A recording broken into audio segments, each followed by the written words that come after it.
This is not the time for half-hearted intentions and measures. It is a time to understand the situation correctly and act decisively. We must draw the red line and refuse any further betrayal. For us, it is socialism or barbarism.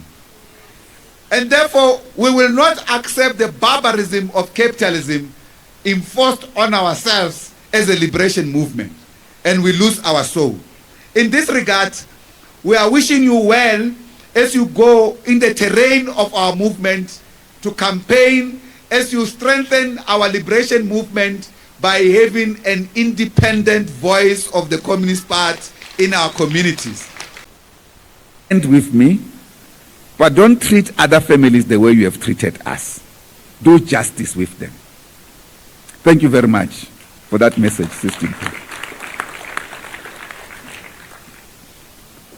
Indeed, we also said to the government delegation, we will appreciate that the government opens a full inquest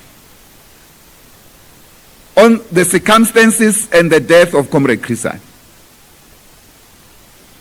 Now that we've made this request several times,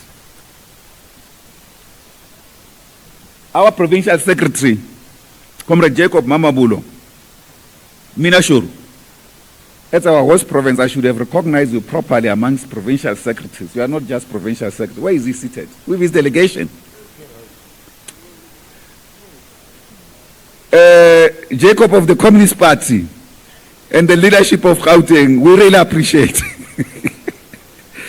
It was not disregard. The same as our premier here, Comrade Panyaza. I'm going to say a few words later on this matter of our premier. And thank you for your message and for coming, Comrade Lusufi. Comrade, we then said that our province had just recently marched to the Ministry of Justice to demand the inquest on the death of Comrade Chris. We have been making these demands. There have been promises. The new Minister of Justice has also made a promise. But we have now sent a message directly to Cabinet.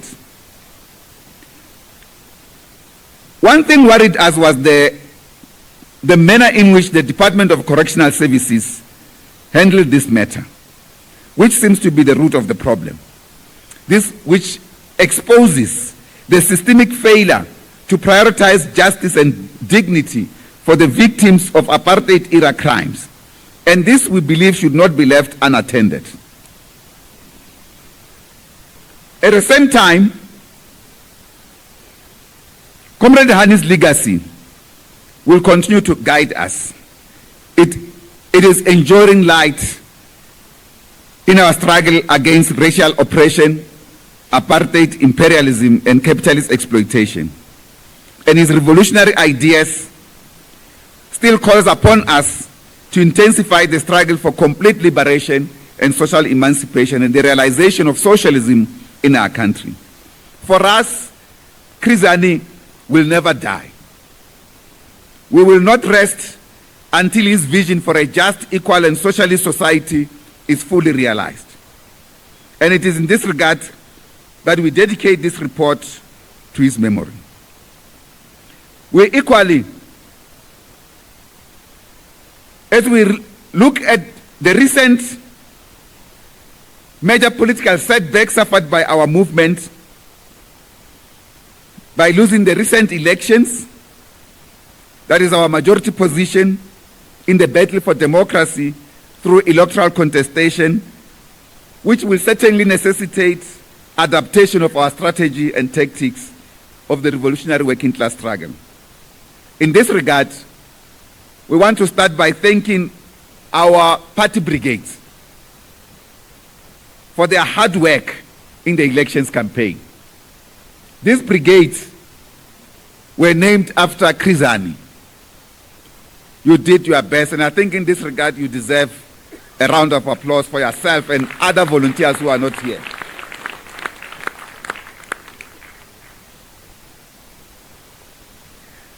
Of course, comrades, this loss of elections It's a major blow to the progressive liberation forces of the National Democratic Revolution. It is a collective loss of the revolutionary movement. It is our loss too as a Communist Party. It's not just the loss of the ANC, the loss of the alliance. It is the alliance that has been defeated by counter-revolution to come below 50%. We call it a revolutionary setback.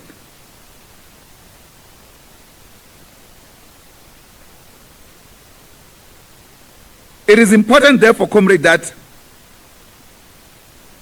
we start by appreciating the necessity of this alliance, the significance of this alliance, and its role in society. This revolutionary alliance is not an alliance of individuals. It's an interclass alliance. It's an alliance of a struggle to transform our society. It's an alliance of a common vision about the future of our society. That is why at the core of this alliance is the National Democratic Revolution, which the ANC characterizes simply in its strategic mission, that it stands for the struggle to create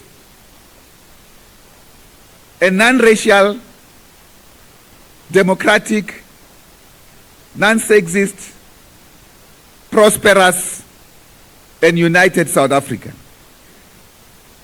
where all people will live in peace and share the wealth of the country. We are not yet there. And therefore, we will dedicate a significant section of this report to the analysis of the state of the National Democratic Revolution, this conjoiner of the forces of the alliance.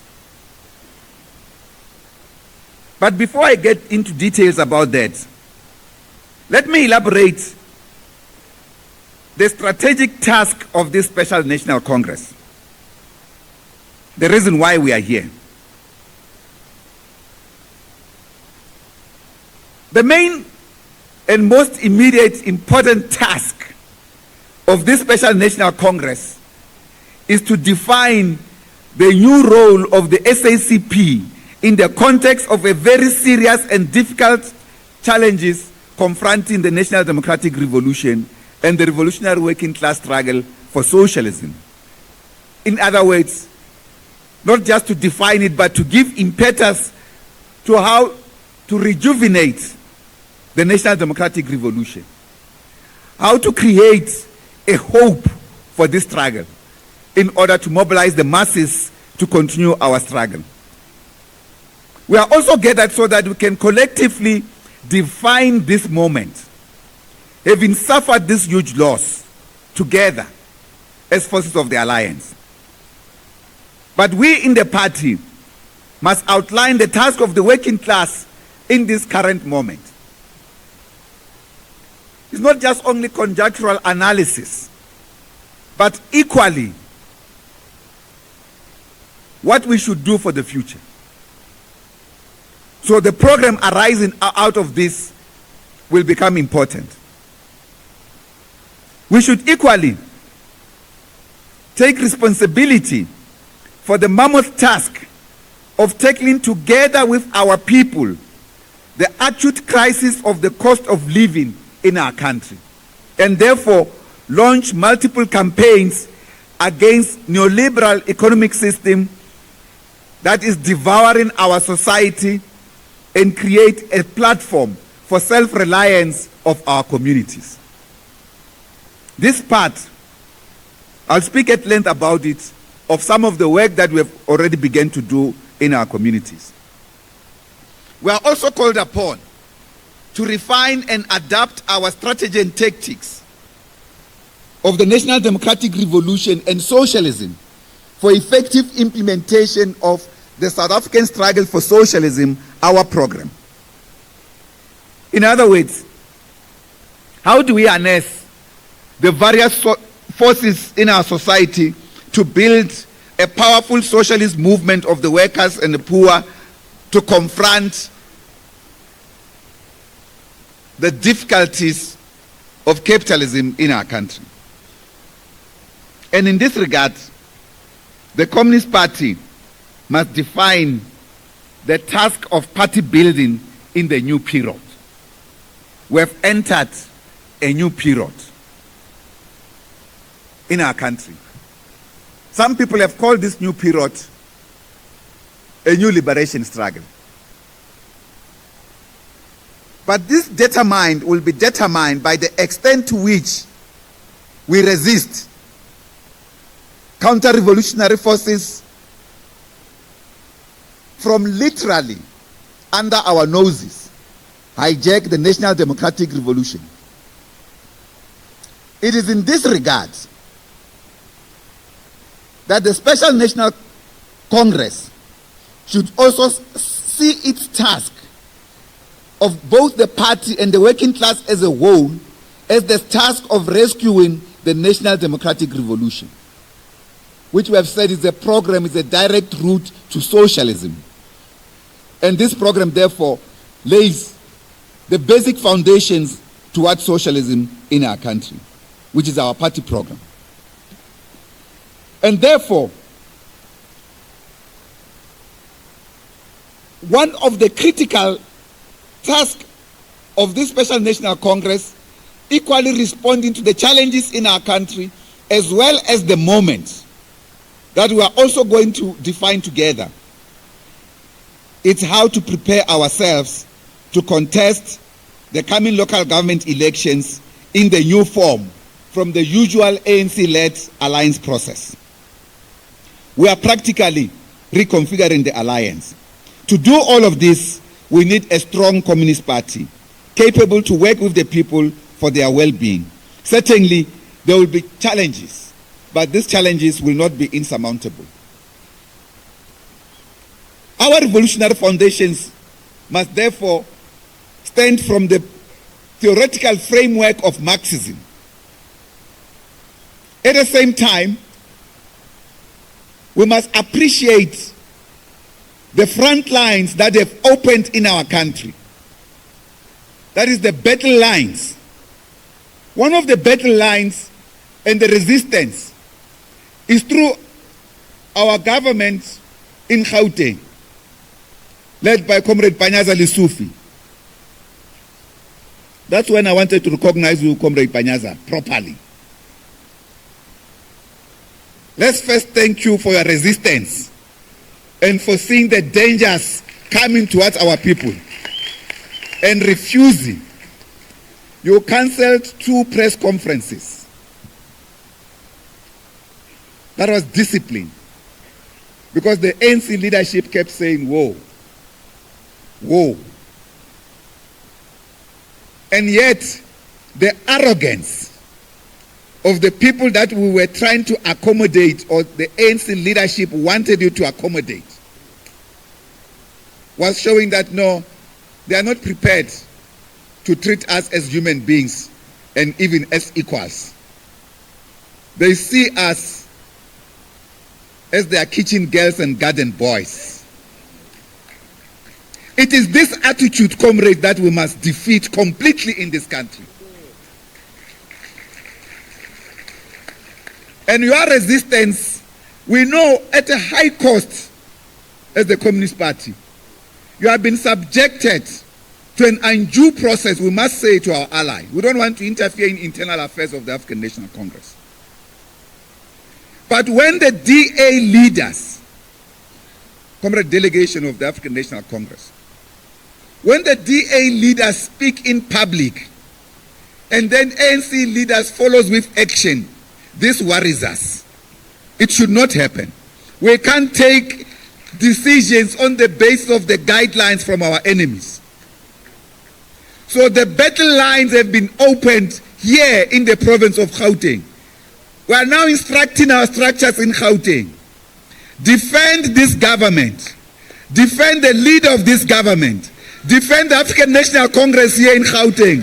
Defend the alliance here in Gauteng. Refuse refuse the collaboration with the DA. You have proven us that we can set up government without the DA. Well done with your leadership in this province, Comrade Panyas. Those who do not appreciate this, I was not involved. I told you this. Last weekend, I was even in the Central Committee. I could not even attend the ceremony. Comrade President Becky. The community of Thokoza, where I was born, that's my township, the heroic community of Thokoza. And my commander is here, Commander Oros Mafuta, Comrade Temba. That was a special commander, that one, of Umkhonto weSizwe. As well as Commander Chechela Machiche. Now, the comrades of Thokoza, in their own right, those who were in the self-defense unit, and MK combatants who could not integrate for more than 30 years, or for 30 years after our democracy. We have such cadres, Comrade President. The system just rejected them. They live in poverty. Some of them in government.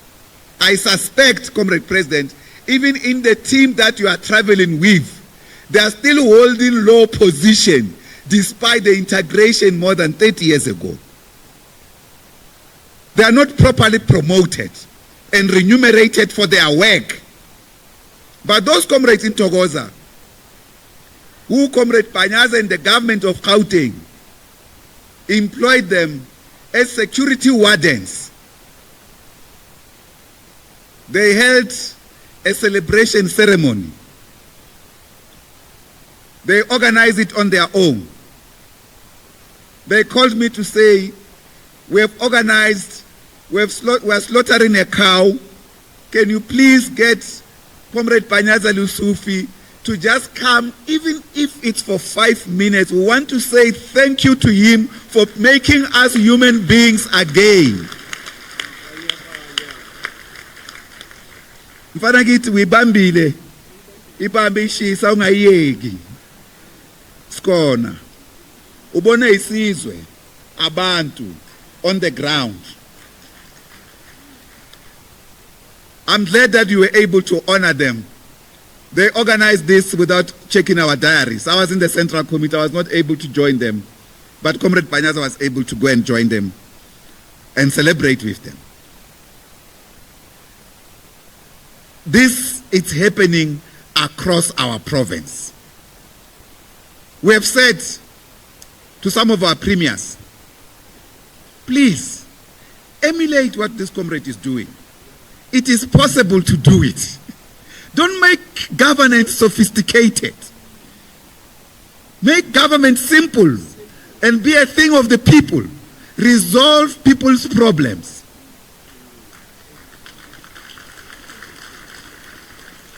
You know, Comrade Mamabula yesterday says to our comrades, you are welcome in Gauteng. Please go anywhere. And I say to the national chair, this comrade is very brave. He says, this comrade, they must go everywhere. But you know, if he's talking about Thokoza, yes, I know. Because Amapanyaza, that's what the masses are calling them. Ayasebenza. Yes, Ayasebenza. So the community is becoming safer. Now, when something like this is happening for our people, why are you removing the leadership that is doing right for the people? Or you seek to intimidate them?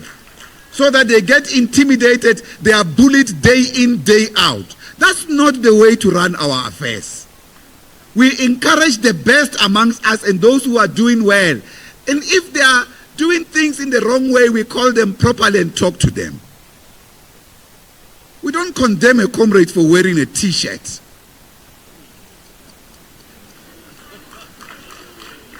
That t-shirt was a t-shirt produced by the Alliance when we're protesting the release of Janus Walus after the ruling by the Constitutional Court, by the way.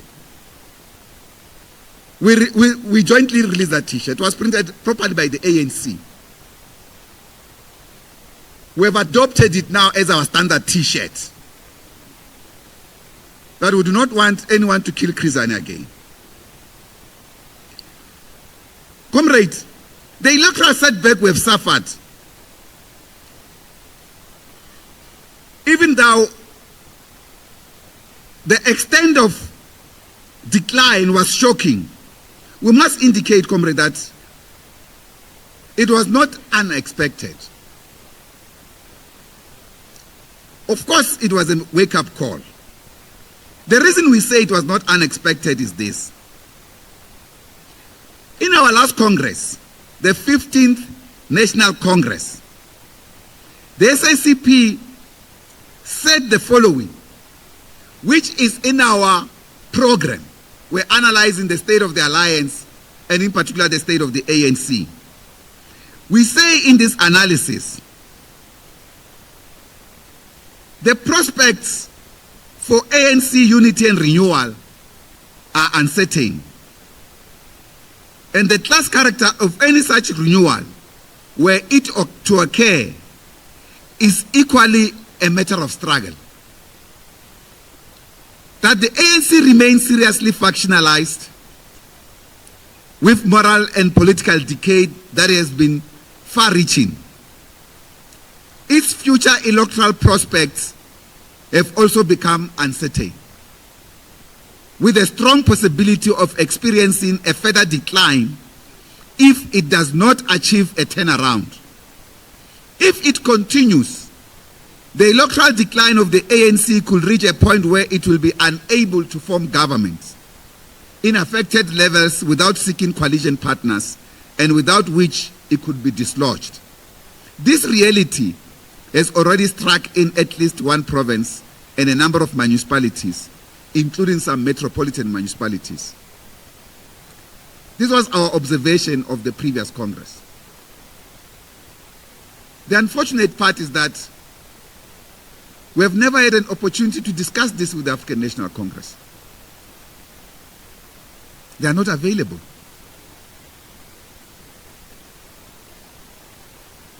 When we meet, it's for a few hours.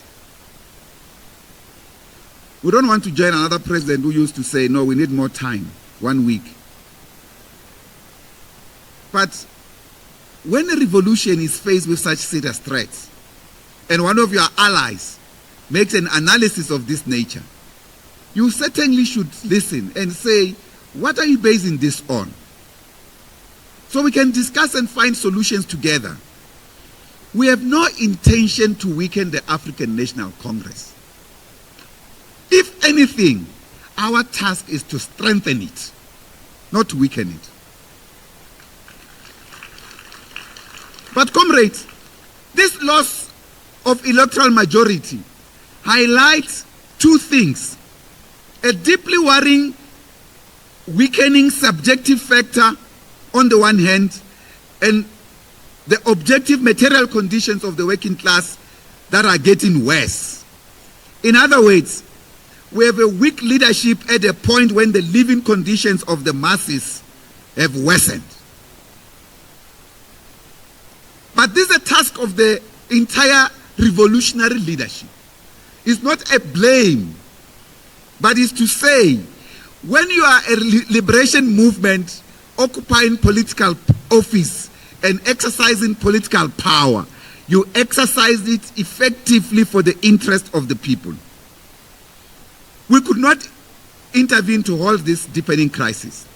We could not make tough decisions and address errors that were committed within the movement, especially with the African National Congress as the epicenter, particularly in control of state apparatus, now influenced strategically even by reactionary forces. Some of the comrades have said, trying to justify through manipulated algorithm, by the way, trying to justify the relationship between the ANC and the DA, which is now a signed relationship.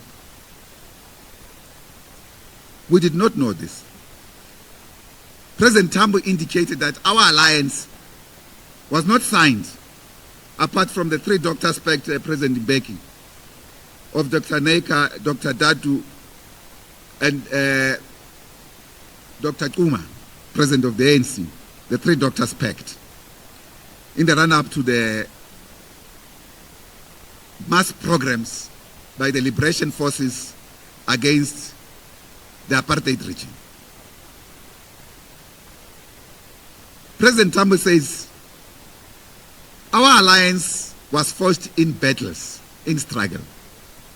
Our cadres died together in battles. We are intertwined by our struggle and our common program. But the ANC signs a pact with the DA.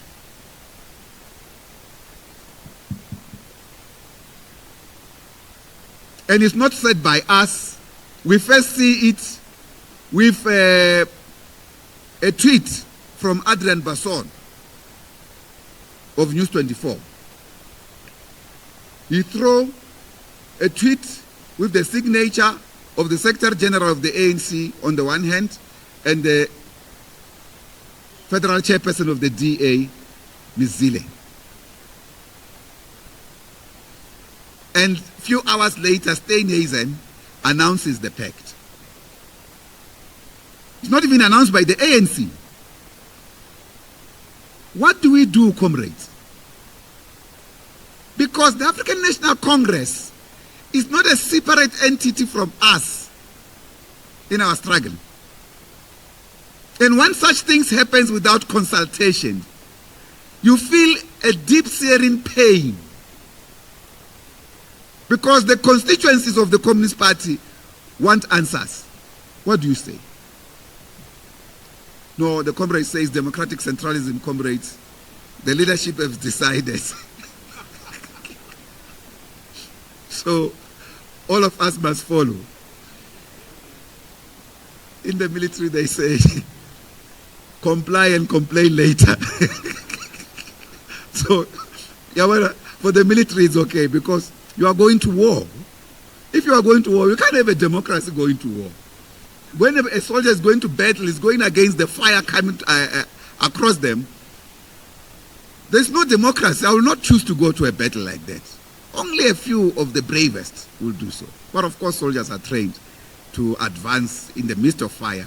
They measure the extent of fire that is coming. But in this case, it was difficult. That is why even how we exercise democracy in our movement as part of this organizational renewal, we should put mechanisms that should not allow the leadership structures to overreach their powers. So, post the elections, analyzing this loss, what we characterize as a major setback as the movement. We met as the Communist Party extended Politburo to give a guideline about how to engage with this moment. We said the first task is to secure the liberation forces to lead this transition. And therefore, we need to secure the ANC president as the president of the republic. This affirmation was within the framework of the alliance. It didn't matter our own opinions about this president, but we said he's the president of the ANC, and therefore he must lead the setup of government. And we said that's the strategic task of the National Democratic Revolutionary Forces. And this is the message when we met as the Alliance Secretariat, we explained as the South African Communist Party. I'm raising this because this matter was taken to the public to mean the SACP endorsed the GNU, particularly when ANC structures were addressed in this regard. We did not endorse the GNU. I'll talk at length about this GNU entity. We further said, comrades, to secure this, Given that we are below 50%, we are actually at 40+%. We need to put forces that will make us cross the 50+1 and possibly few others to make sure that we are able to elect our president and continue the mission of the National Democratic Revolution. This was our view and our opinion. We said, let me explain it to you because I'm accountable largely to you first, before I account society. We said, we have permutations of a minority government that the ANC can set up to lead this transition. This minority government, we said, we developed a framework. The framework said, no with neoliberal forces headed by the DA on the one hand, and no with state capture forces headed by the MK party on the other hand. So we put these two assertions. This is the official position of the Communist Party. This position has not changed. Nonetheless, having said that, this was the framework. That was the basis why we said we can work with the EFF. We're not the spokesperson of the EFF. We said we can work with them, we can work with the PAC, with Al-Jama, with Good Party, with UDM, we'll cross the 50% plus. But we said, given the instability in the African National Congress, our ally, when your ally says this, they are not saying it out of wickedness. They are saying it out of concern. Given those challenges, we said in the event some sleepers in the African National Congress may not vote for the sitting president of the ANC, you may still work with the PA, a party we have no relation with, a party that we differ ideologically with. But we said this only that we can secure this moment under the leadership of the African National Congress. We have now been vilified as the people who are working for Jacob Zuma.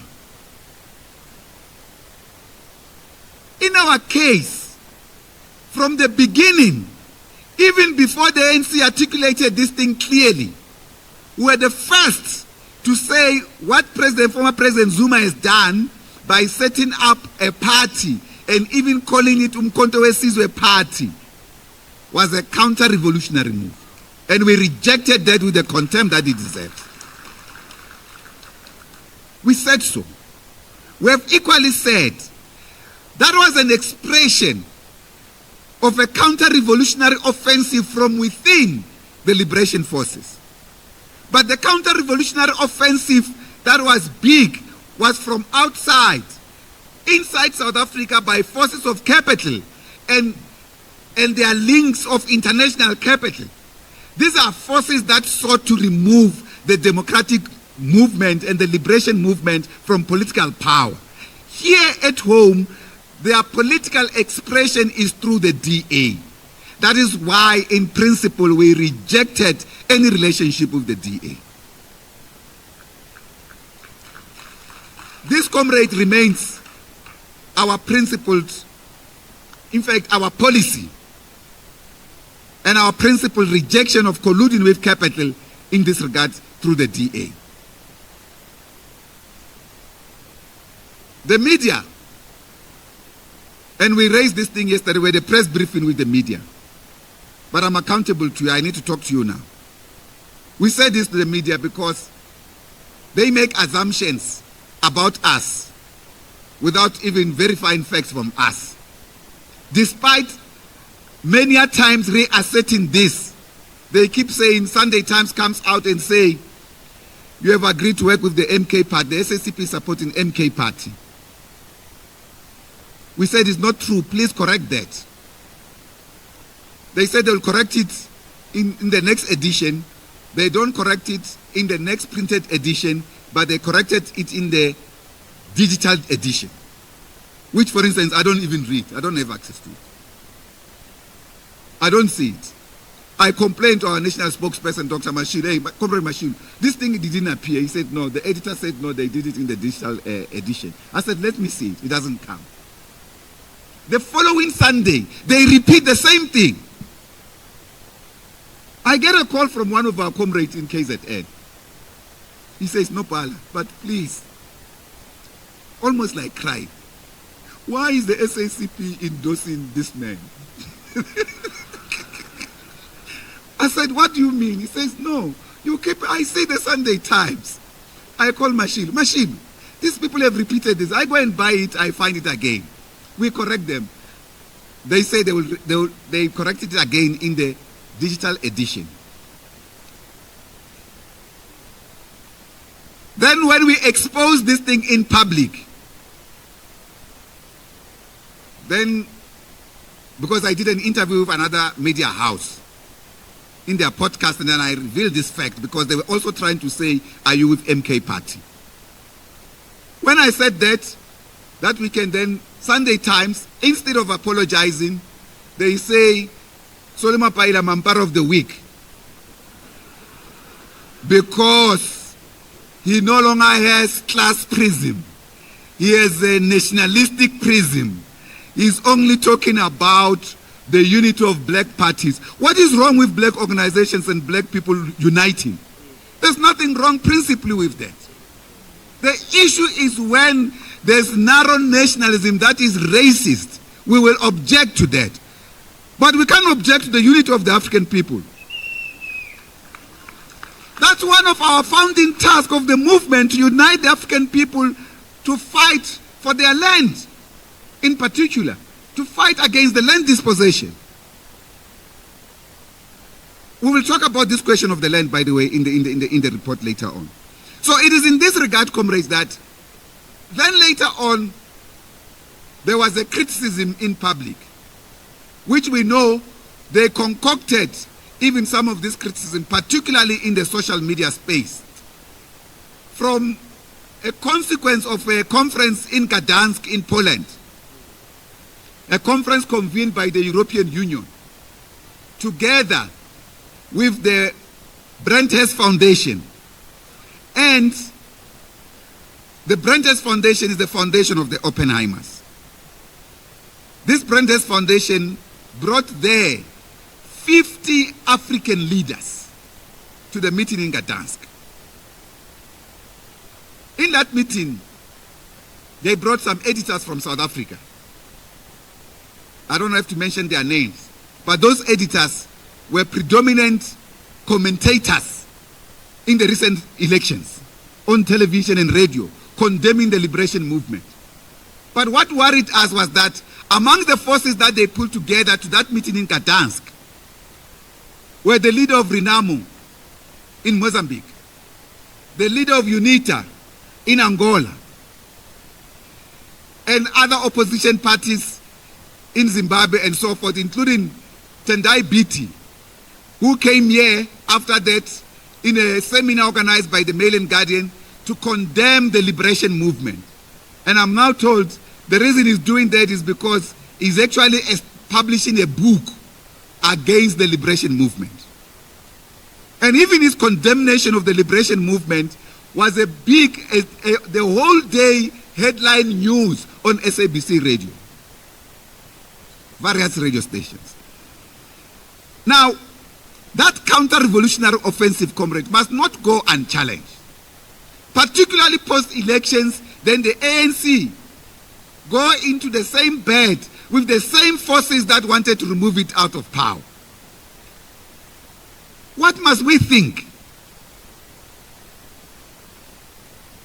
Now, an important question, this so that it doesn't confuse our cadreship, came about when one of the leaders said, well, our choice of the, well, they said, the DA, our choice of the DA is not different in a sense that the DA, EFF and MK Party are all hostile to the ANC.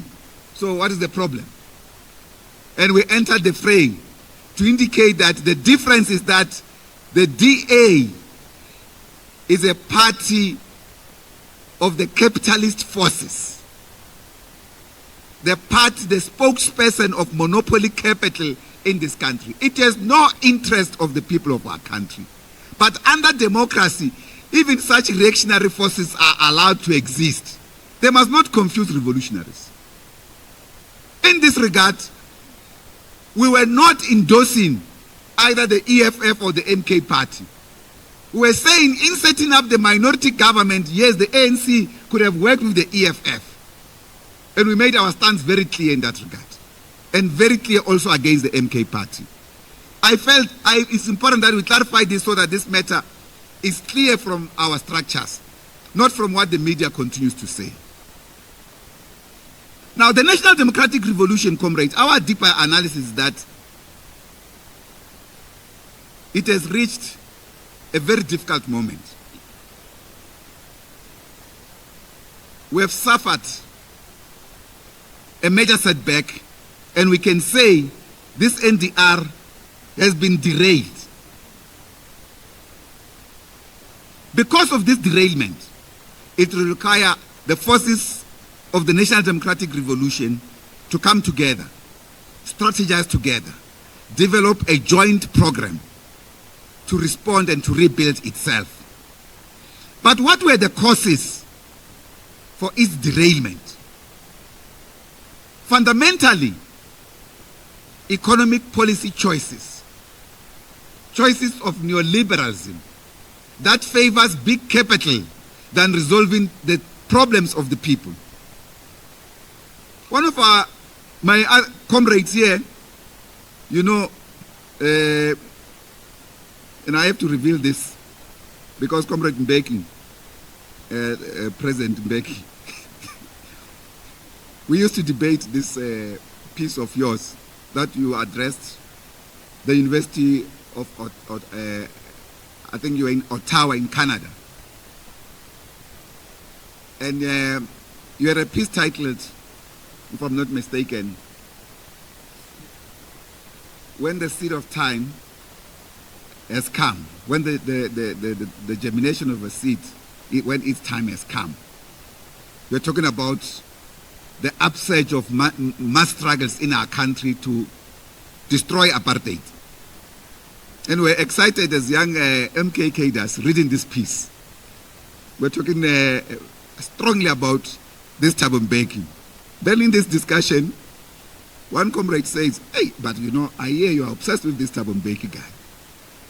And at the time you were head of our international relations. And he says, have you read some pieces by his brother, Mweleti?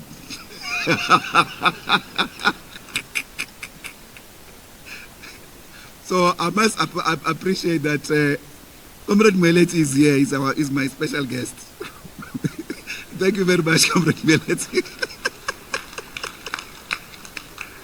So from time to time, I give myself time to go and engage with him. And of course, he's got very strong views.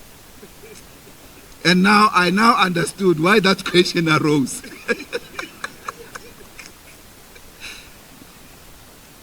But Comrade Mweleti poses this question to me.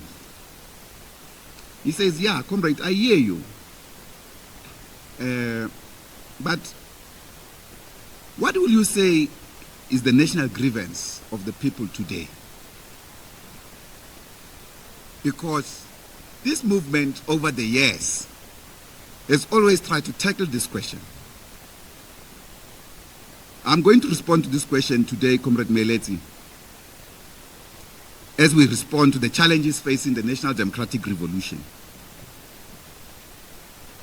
To say, first, we need this deeper analysis of the state of the NDR and to come with a renewed strategy collectively as a movement.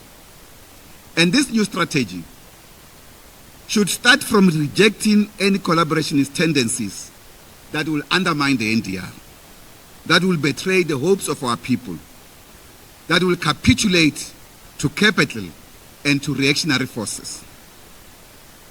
Lenin also reminds us that revolutionary compromises although necessary, must not come at the expense of principles.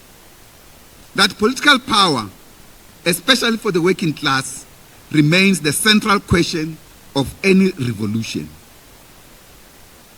So, what Lenin is also saying in our case is that when you are elected by the people into political office, don't undermine their confidence and become arrogant.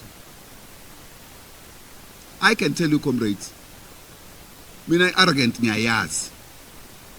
Arrogance. Yama comrades way to go movement. Sometimes I'm like, if this comrade can behave like this to us who are their peers in leadership, what is their general behavior with our people?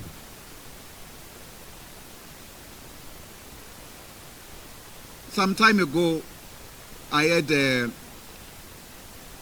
security protection from the SAPS. I was in the Eastern Cape. I get into this car with our comrades. Later on, when they are dropping me at the airport, they say, hey, but comrade, you know, we must just appreciate that today we were with the comrade. Because, hey, these comrades, sometimes they don't treat us nice. They belittle us. They send us for small things, unnecessary things, when we are here to protect their life and we are prepared to die for them. Sometimes they have programs such that people don't even have time to eat. So I know arrogance displayed to us and the arrogance displayed to our people, which has cost us the election, the weakness of leadership. But the National Democratic Revolution, comrades, it's important to say, its root cause was from the Second World Congress of the Communist International in 1920, which represented a national revolutionary process of transformation. This process was a consequence of the communist movement debating the national question in the colonies. And therefore, the National Democratic Revolution is not entirely a South African thing. It's an international program of the national liberation forces who were fighting against colonialism and for independence. We adapted it to our own condition.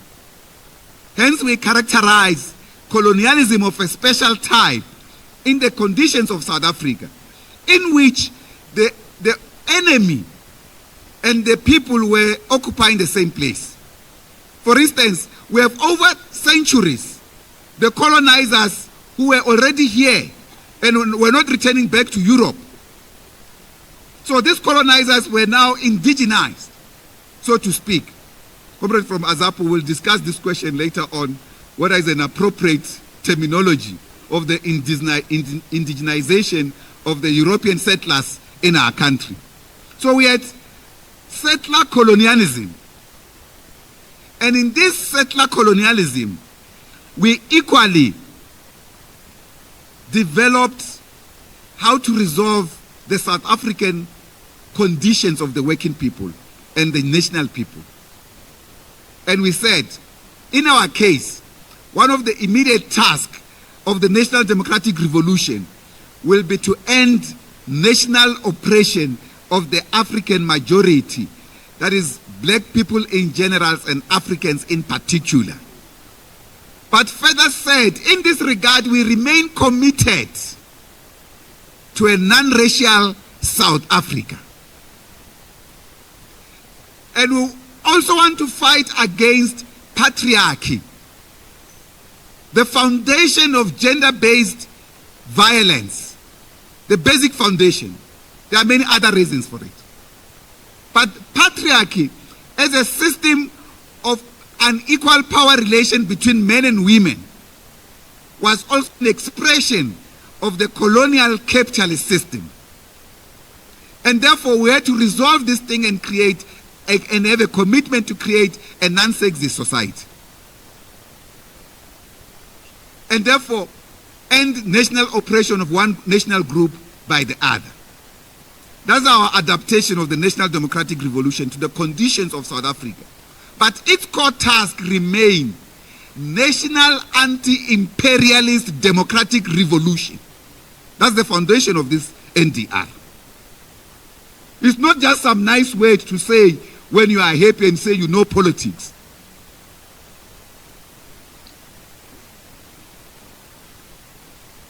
And in this case, there were also discussions, by the way, by the communist movement.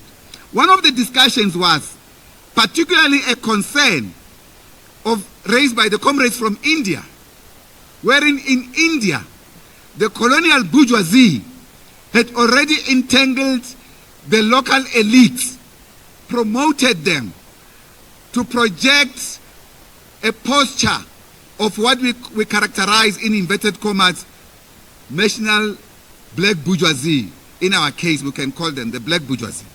In India, this was the localized bourgeoisie. Oh, Petrus Mutsipa. But Mutsipa is in the production sector as well, you know. That's different.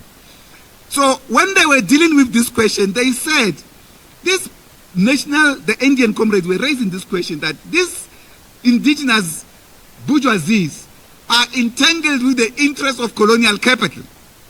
And therefore, they cannot be fully relied upon to execute and prosecute the struggle to the ultimate end.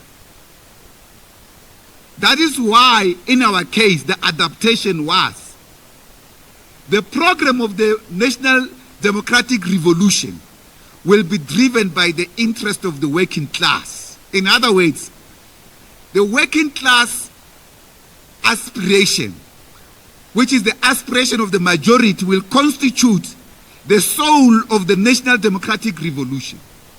And the organizational form will be the Progressive National Movement, the African National Congress, in this regard. So that's why our interrelation with the African National Congress is not whether leaders can sit and laugh at each other as and when they want. It's this intertwinement, the umbilical cord that binds us. So it is in this regard that equally, this entanglement, the comrades from India raised a concern that this resulted, if you allow the political elite to be central to deciding the future of society, it allows bourgeois reformism that prioritize capitalist wealth accumulation over genuine liberation and social emancipation of the people. And that the accumulation of wealth on a capitalist basis was now anchored in the economic exploitation of workers by the capitalist bosses, both those who come from the colonial powers and imperialist centers on the one hand, and those who come from the local domestic bourgeoisie. The domestic bourgeoisie were themselves equally interested in the exploitation of the masses of the working class because of their vested interest in profit maximization. Why do you think we were colonized? Let's ask this principal question. Why do you think we were colonized? The rapacious accumulation of capital to make profit, and for colonial masters to get resources back to Europe in particular. That's the foundation. That is why capital remains our strategic opponent as a liberation movement. And therefore, we cannot capitulate to these capitalist forces. At the same time, the Comintern at the time distinguished national revolutionary path from this reformist agenda. Our own South African condition, for instance, in 1955 we adopted the Freedom Charter, which charted another revolutionary path towards liberation and social emancipation of our people. And if you read the economic clause of the Freedom Charter, emphasize, for instance, state ownership and public wealth that is directly opposed to the, or is an antithesis of the reformist agenda of neoliberalism today in our country. At the same time, I'll read one of the clauses of the Freedom Charter at length, but let me complete this sentence.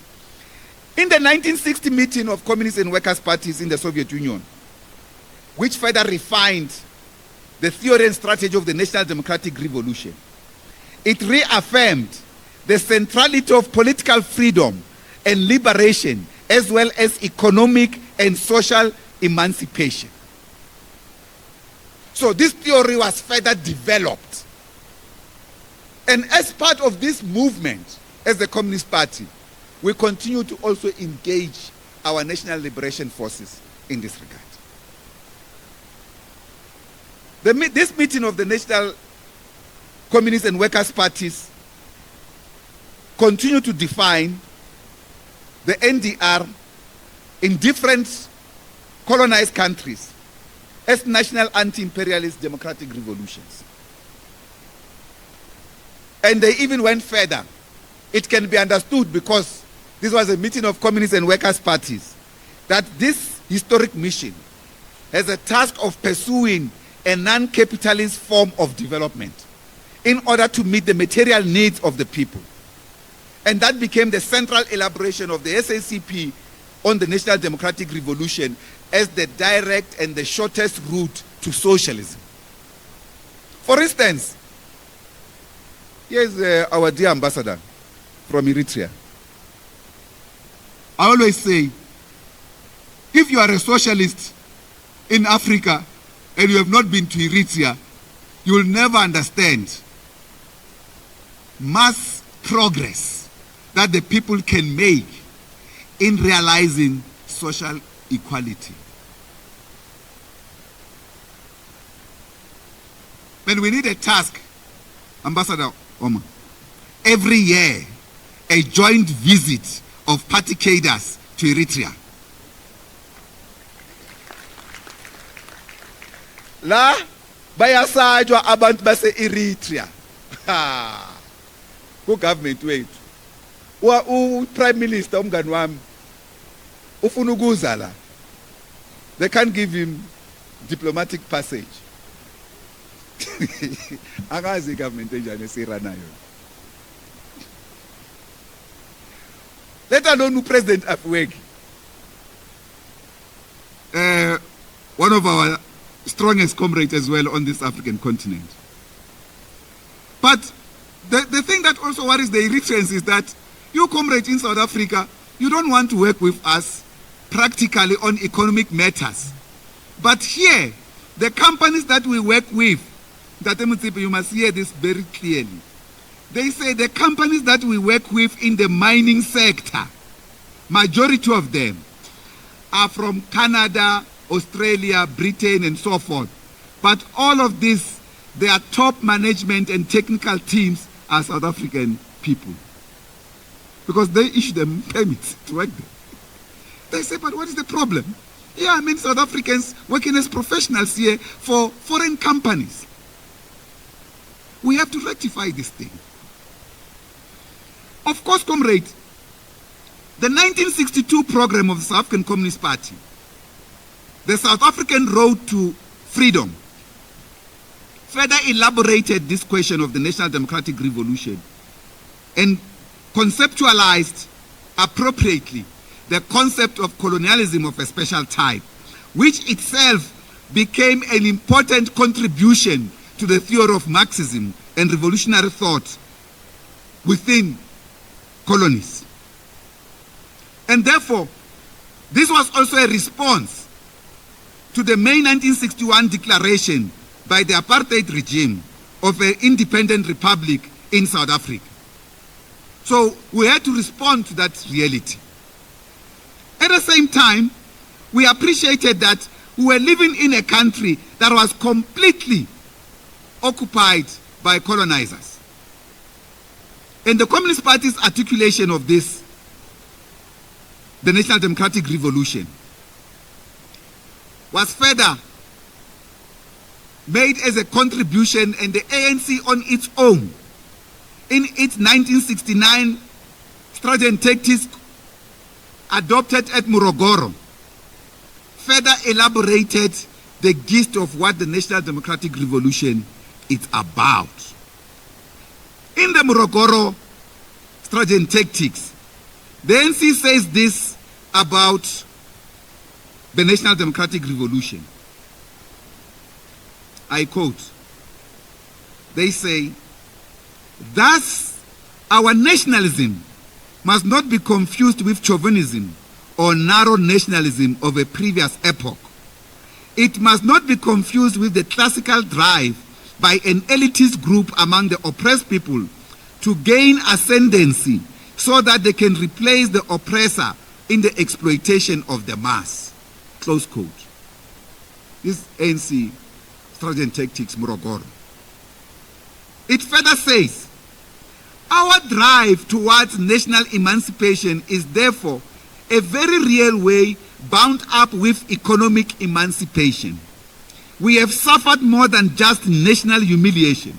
Our people are deprived of their dues in the country's wealth. Their skills have been suppressed, and poverty and starvation has been their life experience. The correction of these centuries-old economic injustices lies at the very core of our national aspirations. One thing is certain, in our land, this cannot be effectively tackled unless the basic wealth and the basic resources are at the disposal of the people as a whole and are not manipulated by sections or individuals, be they white or black." Close quote. This is the ANC in Morogoro. The Freedom Charter, in its clause 3, "The people shall share in the country's wealth," states the following: "The national wealth of our country, the heritage of all South Africans, shall be restored to the people. The mineral wealth beneath the soil, the banks and monopoly industry shall be transferred to the ownership of the people as a whole. All other industry and grievance of the industry and trade, shall be controlled to assist the well-being of the people. All people shall have equal rights to trade where they choose, to manufacture and to enter all trades, crafts and profession." This is the clause 3 of the Freedom Charter. I'm deliberately reading this because I'm emphasizing the concept of what is the National Democratic Revolution and its adaptations to the South African material condition by our liberation movement. What is it that we are in alliance with? The 4th clause says, is the clause that says the land shall be shared among those who work it. It says, restriction, this is the Freedom Charter 4th clause. Restrictions of land ownership on a racial basis shall be ended, and all the land redivided amongst those who work it, to banish famine and land hunger. The state shall help the peasant with implements, seeds, tractors, and dams to save the soil and assist the tillers. Freedom of movement shall be guaranteed to all who work on the land. All shall have the right to occupy land wherever they choose. People shall not be robbed of their cattle, and forced labor and farm prisons shall be abolished.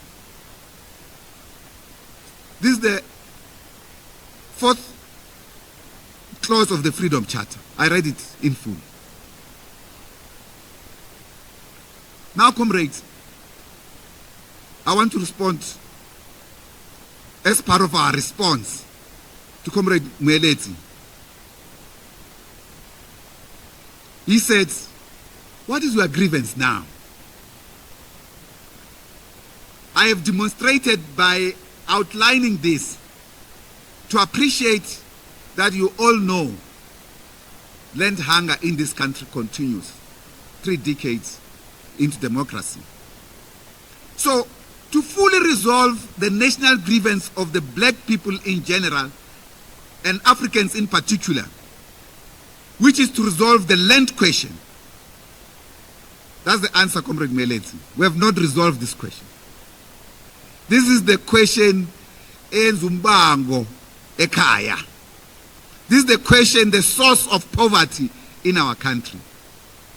We have to resolve this question. And in order to resolve this question, we call for radical measures to relook on the land question with the opening of the date preventing the return of colonially disposed land to their rightful owners, and for effective redistribution of land to the hungry masses, and engaging the erstwhile colonizers to pay reparations. We should be ready, comrades, for a long haul, and even to mobilize for a referendum in this regard. Because some of the people want to believe that because we've got the constitutional court in this country, the people will no longer have a say. No, we need to bring back this question, even if it means having a referendum on this matter. We cannot carry, my comrades, the sins of unrepentant colonizers who use their economic power to force us towards self-colonization, which is what we characterize this deal between the ANC and the DA. This deal, when looked in different prisms, it's self-colonization. When you are ungasastand, you hand yourself over even to our enemies. We cannot sell our soul in this regard. This is the basis, comrade, that every time our revolution has extended a hand of friendship and humanity, it has been rudely inflicted with more damage. And sometimes, you know, it is high time that capital takes its responsibility for its own sins. You know, man engage and mama says, one old lady uhlangana nami egarage ngenza umsebenzi wepart. And this is one of the greatest inspiration that I have, because when I meet the people, they say, abanye bethu bayasaba ma comrade, but hey, bazokubulala wena. Abanye bakhuluma ngalezi zinto in public. And this thing affects our families. You know, the other time, okay, let me leave this part of the family and focus here. But this old lady says to me, yabona mntanami, uthi siyakuthandazela. Uqini siyakuthandazela. Kodwa ngempela nina inkinga yenu ukuthi naxolela abantu abangalicelanga uxolo.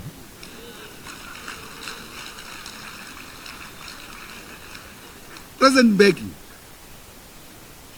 I want you one day to reflect on this thing with us.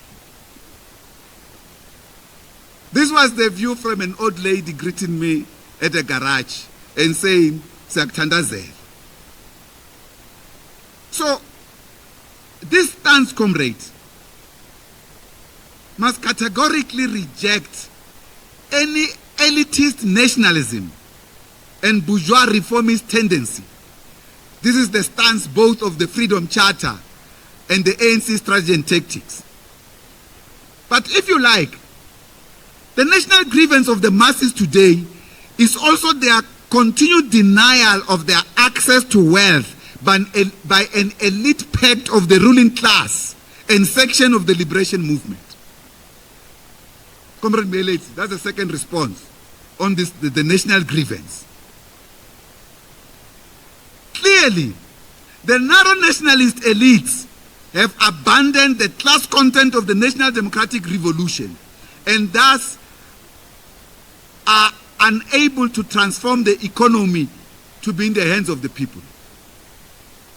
Of course, comrades, one of the tasks that is facing us in this Congress is the SACP's clear, independent ideology and independent organizational presence and identity in order to drive a determined and unwavering struggle to end poverty in our communities, unemployment and inequality, and to clamp down on crime and deal with capitalist exploitation in general.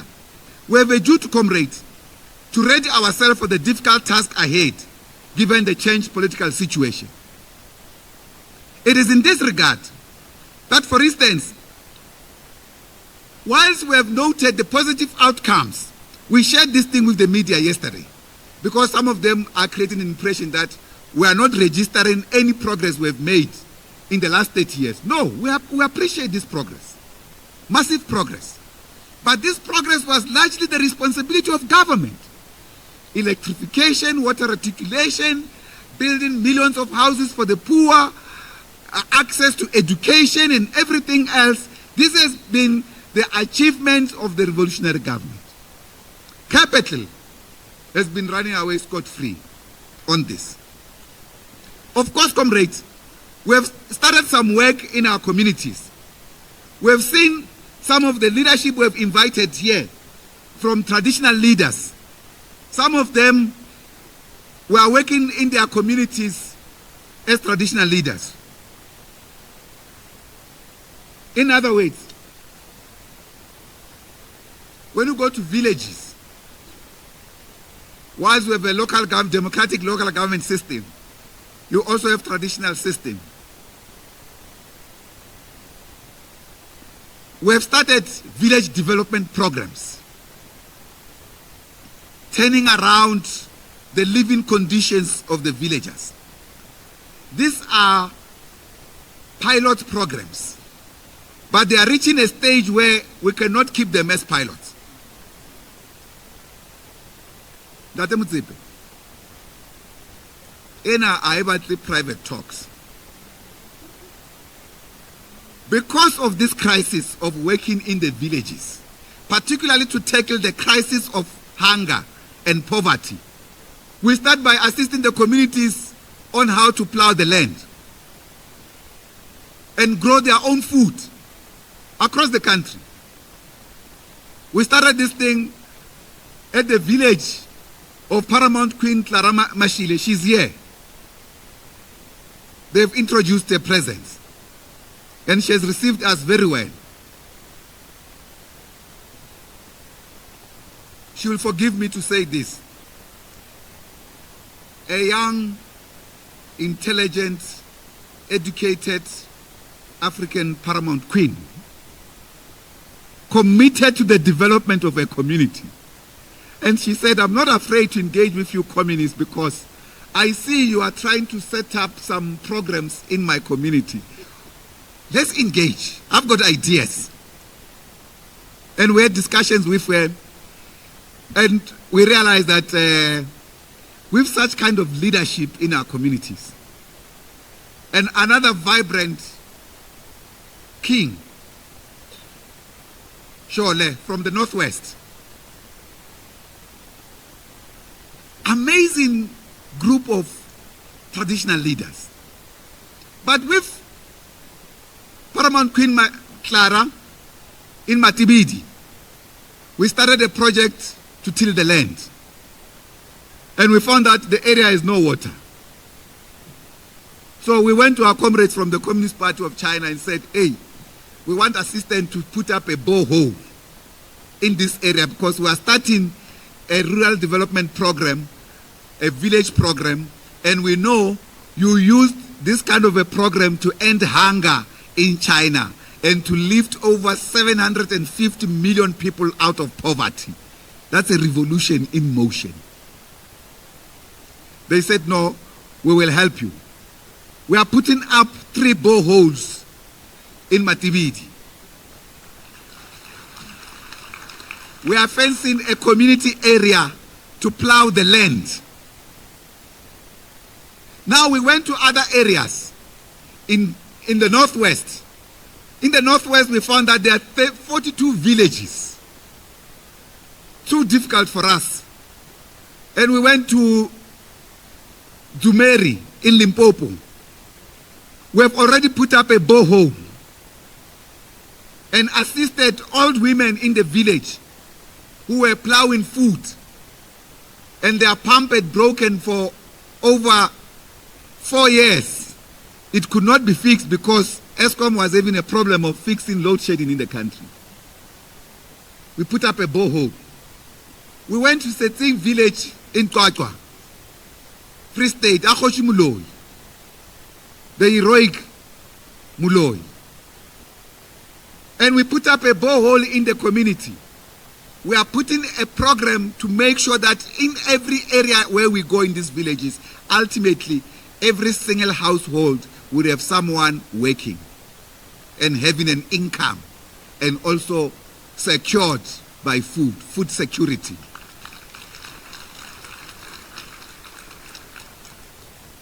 Now, this is not making the party a peasant organization, but we are tackling the problems of the masses on the ground. But we have realized that these things are too expensive. Everywhere we go, we have to put up these boreholes and so forth. They cost big money. Now we came back to do an assessment with my team. We have set up a permanent team at the party headquarters, led by this comrade here, PJ. It's led by this comrade. He's a member of our central committee, Comrade PJ Mguni. But the problem is that we can't even pay him. He's getting a stipend. So, but he's doing well. In our assessment, we have now said, no, it's impossible. We have done something in Kutama. We have done something in Libode. Everywhere we are begging for our people to have something to eat. We have now agreed that actually what we need to develop, we need to buy drilling trucks. That's when that you come in.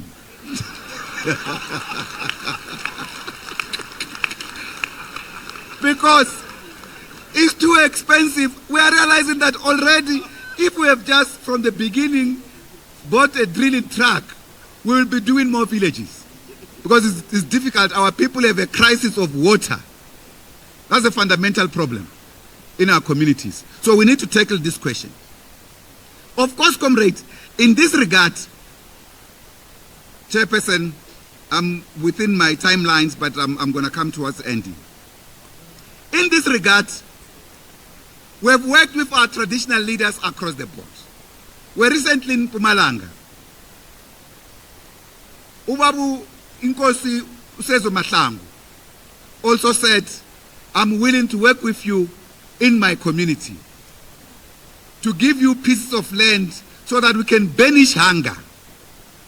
Because the state that has responsibility to do this only looks after commercial agriculture. And commercial agriculture is not interested in food security of the people. It's interested in food export. They treat food as basic commodity that is sold in the market. They even abstract the value of labor in that commodity that's sold in the market. So this is one of the tasks that we are faced with. And of course, this program in our communities, comrade, we want our structures to embrace this program. Equally, to embrace the programs to build community stores. Community stores. We're having a crisis in the spaza shops. We've seen the response by the Gauteng government, for instance, which we are impressed with the pace of response by the Gauteng government. I'm impressed with the Gauteng government, I must say so. They are just doing well. You throttle them. I know that they robbed you now of almost 9 billion. There's austerity measures on Gauteng government. So they are trying to sabotage the capacity of this government. They took away 9 billion. The treasury, the budget when they were presenting it, I follow it up in Minasho. I follow up whatever is happening here in Gauteng. So we want to establish community shops where the community can own their own stores. We have started some of these programs in our communities, including also in that village in Matibidi. We are doing that work. Comrade Tebogo Padu, Aupagamela Pintoda, Ukomisa Tebogo Padulo, one of our MK combatants. We trained him, the last consignment, Comrade Tabo, to be trained in the Soviet Union. He was involved from the beginning in the working group on the RDP. After he came back, there were these young intellectuals still embodied with the ideas of socialism. But unfortunately, the collapse of the Soviet system happened when they were there. But comrades, the other critical question, of course, is that we are still met as a country in a process in which public provision of services is compromised by neoliberal economic policies of austerity. It's further compromised by corruption and private provision of services, including through state standardization, even compromising various areas, including in health and education. Comrade Mtwaledi gave an extensive presentation here yesterday. And it was deliberate to invite him to come here and give that presentation. He has given that presentation to a special central committee, which we invited him to do because of the response against the introduction of the National Health Insurance. This program of the National Health Insurance, comrades, is a class war. It has to be understood in that context. This is a class war. It's an offensive by capital against the working class. We have to defend the lives of our people by ensuring that the National Health Insurance is implemented. We must also, comrade, deal with crime in our communities, especially because now the security of our people is reliant on private security. And the state spend too much money on this private security instead of training our people to provide security in our communities. Like what the Premier of Gauteng had started, Comrade Panyaza.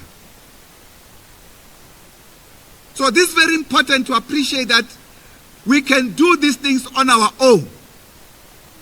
But on this question of crime, comrades, we are equally worried as the Communist Party, particularly about the general insecurity of our people who are enduring a series of problems in the communities. The scourge of drugs, theft, motor vehicles, and now motor vehicle hijackings and house hijackings. This is a new trend of house hijackings in our country. This must come to an end.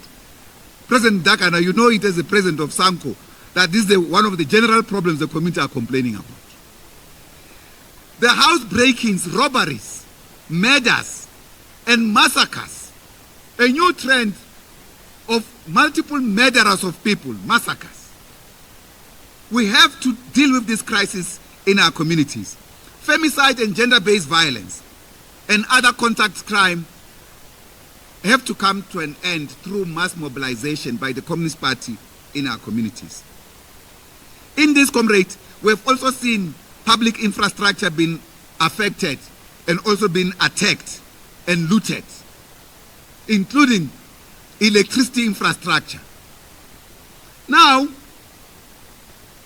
we have to know, comrade, that equally, from an economic sense, crime is bad also for investment. Very bad. Let me also say something about a peculiar crime in our country that we have picked up in our Tambo region, Mthatha, Mcegezwe, where former President Nelson Mandela also stayed. In that community, there's a peculiar crime of extortion, what we call sextortion. So criminals demand that women must leave 200 rands on the window panes in order not to be raped. Certainly, comrades, we need a special program by our province in the Eastern Cape. And so far we are unhappy about your attitude to this problem, comrades in the Eastern Cape. We must say so from this platform. We have said it nicely. But this is not a matter to say nicely, Comrade Provincial Chair Mkhaga. It's not a nice matter, this one, because after we said let's launch an intensive program to stop this crisis, the comrades go on a long process of planning. By the time they are coming with plans, 6 young women are raped preparing for matric exams. And a local matriarch, the local Queen Mtigaga, it's also murdered. And I'm not saying that if we had our program, this could have been prevented. But if we have shown presence and a voice in the community that we are attacking this crisis, we could have saved lives. We could have saved the trauma that these young women will live with for the rest of their lives. Now we need a special program on this thing. At the national level, we have already engaged our comrades in POPCRO, our trade union, the mighty POPCRO. We have said to POPCRO, we need your intervention here, working jointly with us. We have also engaged other unions. We have engaged the leadership of COSATU to say, let's go there and tackle this crisis. It cannot be, comrades, that, I mean, when we get to know this thing, we do it in a desktop research from headquarters. We establish a war room to tackle this crisis with our organizing unit. We found that women in the area, those without children, have left the area. Those with children at school have to endure these traumatic experiences of being constantly raped. One woman even said in public when the minister went there with the commissioner of the police that she knows that 3 times in a month she will be raped. Aye, comrade, how possible is this thing that the Communist Party is alerted of this question? They do nothing. The district secretary of that area must fully account. We need a full program on this thing and a campaign in Tegezweni by the Communist Party. If this doesn't happen, comrades, we will show you that that's not how to run the Communist Party. The Communist Party, we have said, must get rid of the Kevin Carter syndrome. Kevin Carter was that journalist, multi-award winning journalist of the Bang Bang Club. The comrades in Togoza, they don't love this Bang Bang Club. Because this group of journalists was there during the war. And they were in the front line when our comrades were dying, and they were taking pictures and everything else. And they went on to do a documentary of my community without involving them. But Kevin Carter is the guy that took that picture that won international awards of a vulture wanting to attack a malnourished kid in Sudan, when her parents have put her under a shade to go 1 kilometer away to be on a queue for food. The parents were there, but both of them, the mother and the father, each one felt that they can come back with a bag of millimil. So they all went there and leave her under the shade. This vulture comes. Now Kevin Carter is asked this question, but what happened to the child? He said, no, that's not my job. My job is to take a picture. Of course, the issue is that the child, there's no evidence that the child ever survived.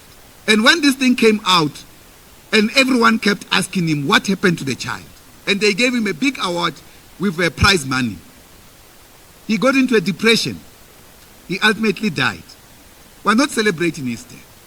What we are saying is, we are not a party to observe a problem, to analyze a problem, and then walk away.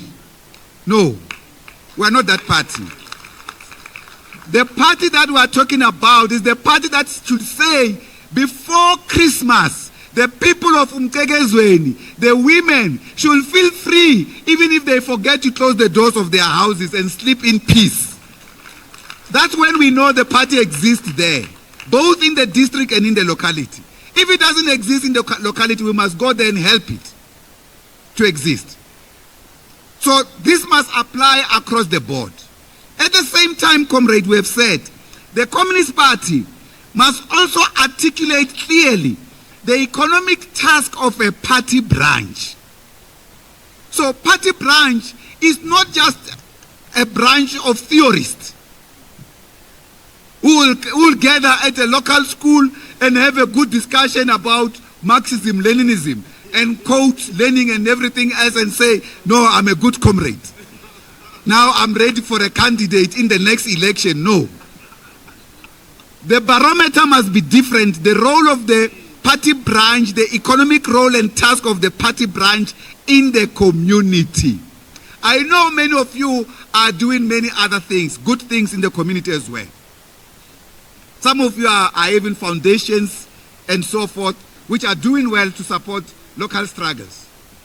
But we must bring in the collective might of our organization to improve the living conditions of our people. It is in this regard, comrade, that I now want to give you a feedback on the concept of the reconfiguration of the alliance, where we are. This reconfiguration,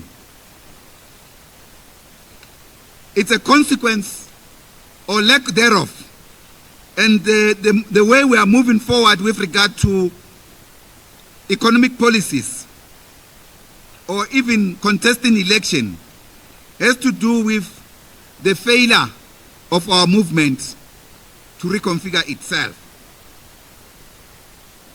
Firstly,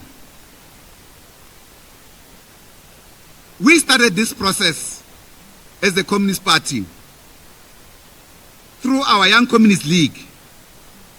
The Young Communist League at the 2002 Congress in Rustenburg made a presentation that the Communist Party must contest elections. The SACP then took this matter to the Special National Congress in Durban in 2005. That Special National Congress then decided and crafted a resolution to be discussed at the 2007 Congress in Port Elizabeth. The Port Elizabeth Congress of the party then resolved on the concept of the reconfiguration of the alliance. And we then engaged our comrades in the movement on this matter. We also went to Ngoye Congress in 2012, and this matter was still on the agenda. We also resolved on this one. We improved our resolution on the reconfiguration of the alliance. And we took this to the alliance component. It is during that time, towards the end of the Congress at Ngoye, the term of that Congress, which was the 13th Congress, towards the 14th Congress, here in Ekurhuleni, that some discussions in the movement took place. These discussions reflected the fact that the SACP can no longer work within the current reconfiguration of the alliance or support the ANC in elections without the reconfiguration of the alliance. So in this regard, we made several resolutions. They are in your frame documents here in this book. There are various Congress resolutions on this question. What I'm elaborating to you is now internal discussions inside the movement. These internal discussions led to this 14th Congress here. I presented that resolution here in Ekurhuleni. I remember saying to you, comrades, when I was presenting this resolution, you were very excited. You were clapping hands. I said, whoa. Because you did not want me to finish reading the resolution in its entirety. But nonetheless, 2 decades later, this is where we are. We are at a point where, for instance, after that Ngoye Congress, which allowed some form of representation by our structures to the Central Committee to contest elections with valid reasons. For instance, among those valid reasons were whether the ANC would have followed inclusive processes. And if comrades felt they were isolated or targeted, the Central Committee can listen to their views. And in this regard, in 2016, we then had the Metsimaholo experience along the same lines, where the Free State province, through our district in the Free State, that wrote about the concern at Metsimaholo municipality, the expulsion of over 195 SAMU workers. And when we could not resolve this problem, and they gave reasons, the Central Committee approved them to stand. And we contested Metsimaholo municipality. So in the coming election, that will also be one of the experiences that we look into. All experiences. There were several others before the Ngoye resolution came about. Some of the comrades decided to stand as independents and were later expelled from the ANC. Expelled from the Communist Party. Later on, the ANC worked with them when they were councillors as independents. Some of them, like in the Eastern Cape, at Alfred Nzo, they registered directly with the IEC. Then I had to go and stop on behalf of the Central Committee their application to be on the ballot at the IEC, because they had not got permission from the Central Committee and the province had not approved it.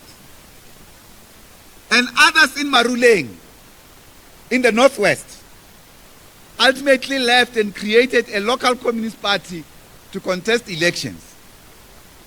In Moutse, others created what they called the Bolshevik Party, led by Comrade Sien. So when I meet him with all the Bolshevik. So this experience, comrades, created an impression that certainly the party needed to resolve this question without finding itself disintegrating. And we had a discussion at the 14th Congress. That 14th Congress then gave us a tight mandate. That tight mandate included engaging fully the alliances, and the alliance said, let's have a joint discussion document, but the Communist Party must start. We started by developing a discussion document. This discussion document, which was crafted by Comrade David Masondo, he was the lead person of this discussion document. At the time, Comrade Masondo was in the NEC of the ANC, still in the NEC of the ANC in his own right. And he was the principal of the O.R. Tambo's leadership school. And President Zuma said no, he doesn't trust him enough, because he wrote one of his intellectual pieces criticizing him on the national question and ethno-nationalism. So I think he was still hurt by that. He said, no, I don't trust this one, because he was in the Communist League, the Young Communist League, when they spoke about this thing. So he will be biased on this question. So can I make comments on this document? He made extensive comments. which we also responded through a discussion document as the SACP. And ultimately, the ANC replaced Comrade Masondo with Comrade Natim Tetwa, who was member of the NEC and responsible for political education, to drive this project. And we sent our team there to work with him. COSATU developed its own discussion document. So the SACP had discussion document, COSATU had discussion document, SANCO made presentations. President Mdagana, you were there. Comrade Skumbuzo, at the time, was in the secretariat, had said they were coming from the NEC. He had not managed to compile the NEC discussion, but he read to us the views of the NEC of SANCO. So they were added by the team that was working on this document.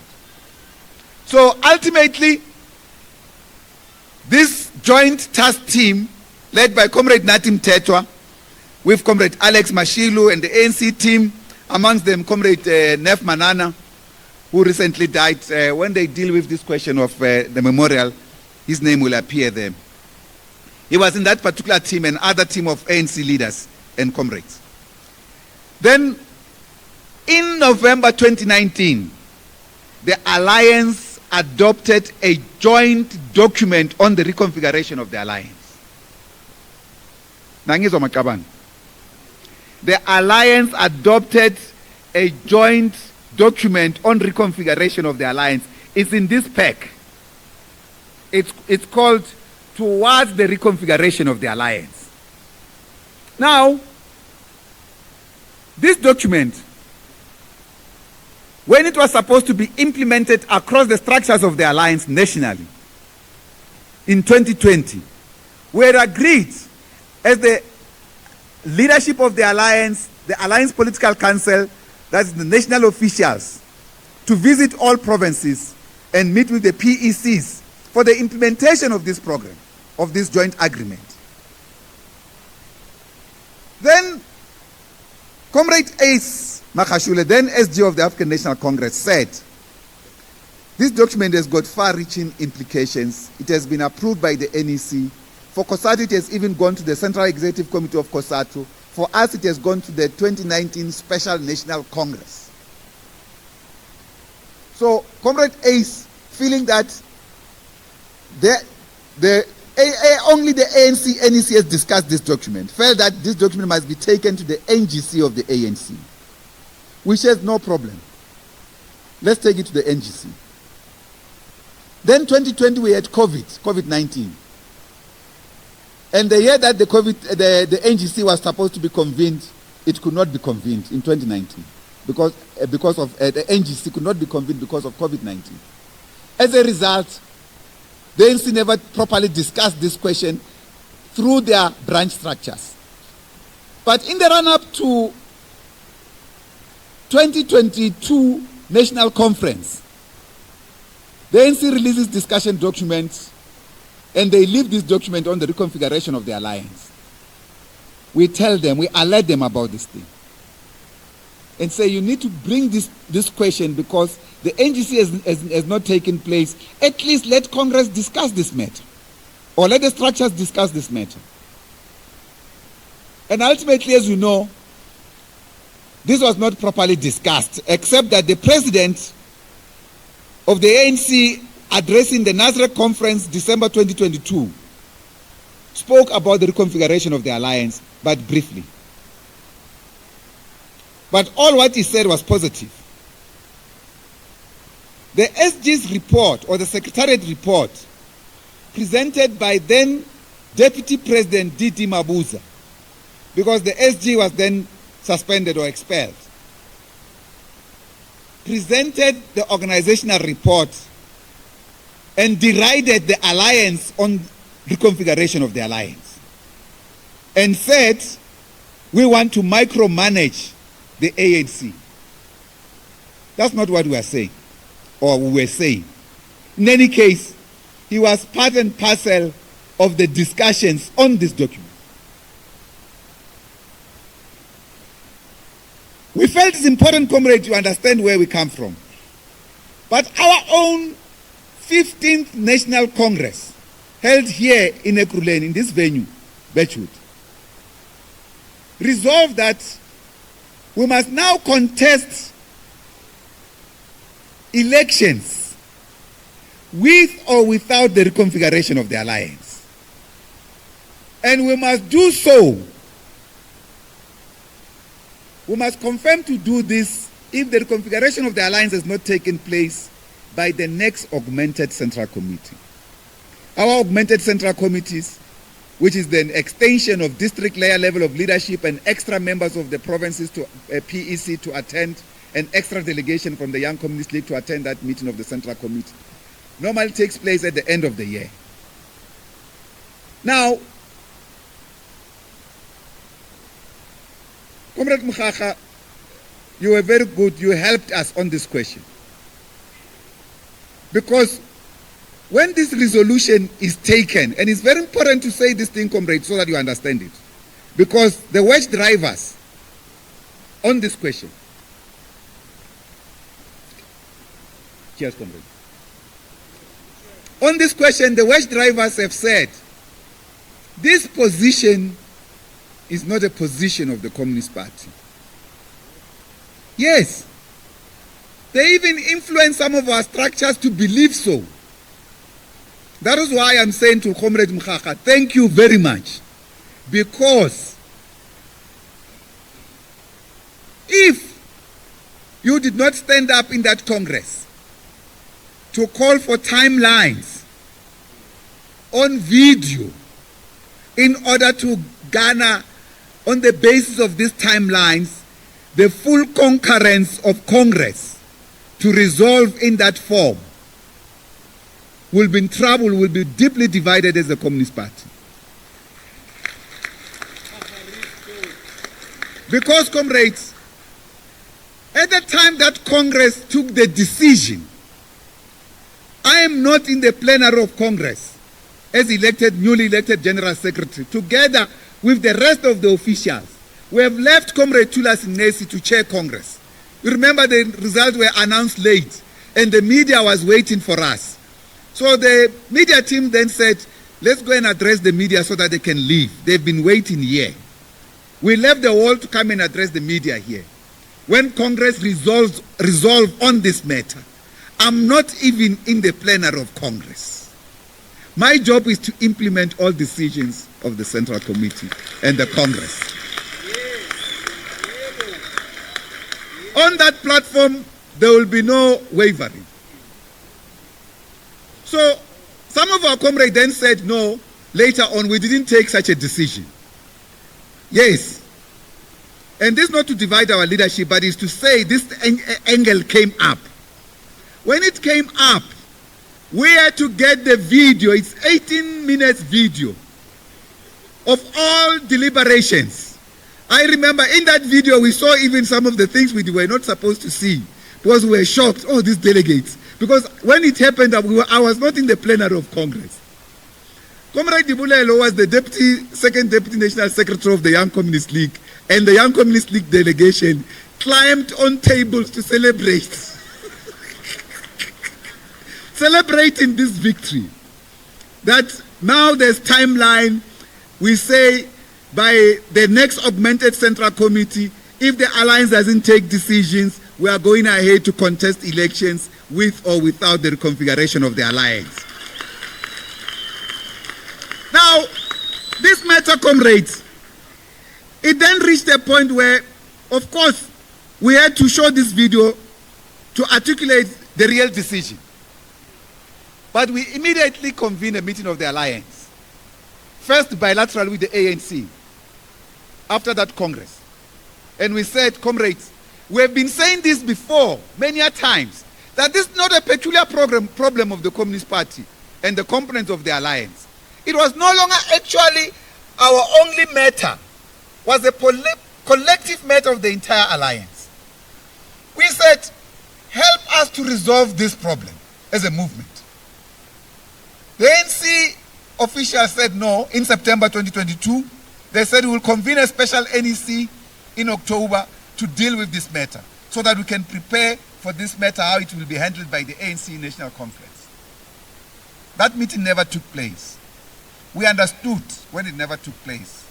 There were many court cases. There was not even a possibility. You remember there were difficulties towards that national conference of the ANC.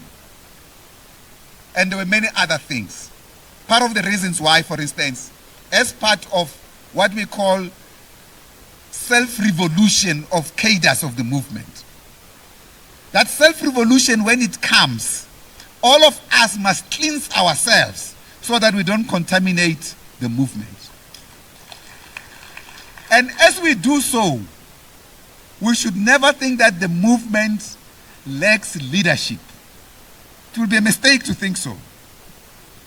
No one should be spared of this, including at the top here in the Communist Party.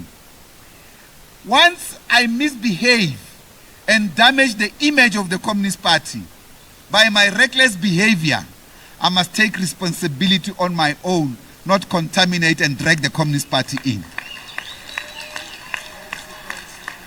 On this question, of course, we reached a point where there was no reconfiguration.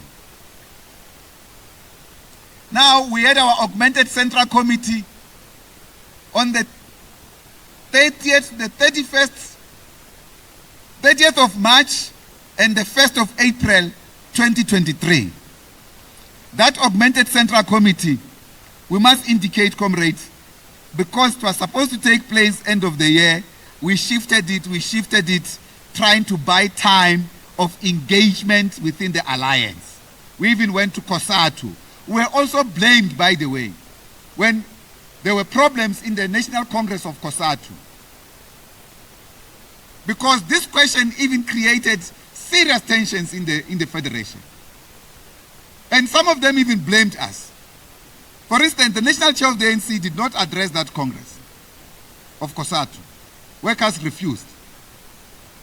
And they blamed me. They said, I had the power to stop the workers. On what basis, when there's Mike Shingange, there's Comrade Zingi Swalosi, and the General Secretary at the time, who are leading their own delegation? I was invited to provide a solidarity message from an alliance. But the bottom line is that it created problems across the movement. Now, the Central Committee, when it ended on the 1st of April last year, we released a statement. In that statement, after we've taken two main decisions related to this question. The first was that this was not in the statement, but the decision of the Central Committee was that we will contest the next local government elections. And we gave reasons for that, because the reconfiguration of the alliance has not taken place. The second was that we will not contest the general elections because of the threats facing the movement, the counter-revolutionary threats facing the movement. Some of those, I've spoken about it. And few months later, there was the establishment of the Moonshot Pact in South Africa, which actually confirmed the fears and the analysis of the South African Communist Party. So on that basis, we did not want to articulate this matter, to take out this matter in public and confuse the public that we are going to support the ANC in the national elections, but we are still going to contest on our own in the coming elections. So we kept this on our own until we have had a proper bilateral meeting with the African National Congress. What it also means, comrades, is that since last year, April, we only had a bilateral meeting with the ANC 2.5 weeks ago. Yes, we were meeting in general alliance meetings, political council, elections, and this and that, many others, but never the bilateral. So only 2 weeks ago, when we were in the bilateral meeting, we now officially told them the truth. I remember just 2 days before that, or a few days before that, I had an interview with the Mail and Guardian. And they say, so They didn't know that we've taken this decision. I could not disclose it to them before we've disclosed it to the ANC as our ally, that we've been contesting election through them. And they wrote a headline that SACP will support and the ANC. And we also want to fight against patriarchy. That was the headline of the Mail and Garden just a few days before we met the ANC. But when we met them officially, we then presented to them the decision of the Augmented Central Committee, which was practically implementing that decision of the 15th Congress to contest elections with or without the reconfiguration of the alliance by the Augmented Central Committee. In other words, comrades, our dear leadership in the ANC ignored this matter. They treated it scantily until last two weeks ago, when they said, okay, now let's have another meeting in January. We agreed to this meeting. We will see how to plan that meeting. But the meeting in January has nothing to do with the implementation of our decision.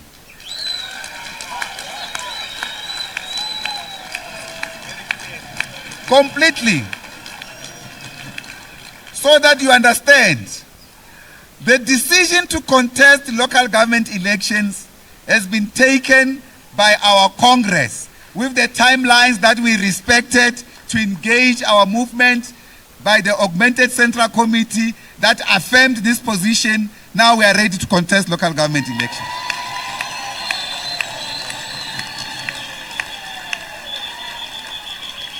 Now, comrades, I want to say, I hear you that you are celebrating this. Deep down in my heart of hearts, there's a bleeding part of me, because the weaknesses of leadership had led to this situation. The arrogance of political power has led to this decision. Factionalism, corruption, and using politics to corrupt and nullify the entire liberation movement had led us to this. Now, you know, when we invited the ANC to come to this conference, and we respect the delegation that is here fully. When we invited them here, we invited 10. Then they sent a message that these are the 10, and there will be all 9 provincial secretaries, chairpersons. But one of their chairpersons, Chupuma Tabata, Stan, is a homeboy here. He's a member of this central committee. So he can't qualify on that decision when the ANC deploys their chairpersons here. He's already here. His principal has got voting rights here. He can move a motion. So we agreed to that. Except to say, because we have said, even ourselves, sometimes we ask extra delegation from the ANC. This time, the Secretary General just instructed, no, he just sent a letter. There will be this 10 plus 9 provincial chairpersons. We say he's the Secretary General of the movement. We can't say no, we accept it. He did not even talk to me, Comrade Mbax. But that's okay. We said to the team, accredit all ANC delegation. Now, we are reading this, and we hope we are not reading it incorrectly. The provincial chairpersons, we hope, were not sent to intimidate and bully these ANC members in their different responsibilities as deployees of the ANC in their respective provinces. Because if that were to be the case, then they would not understand who we are up to now. It will be a huge mistake.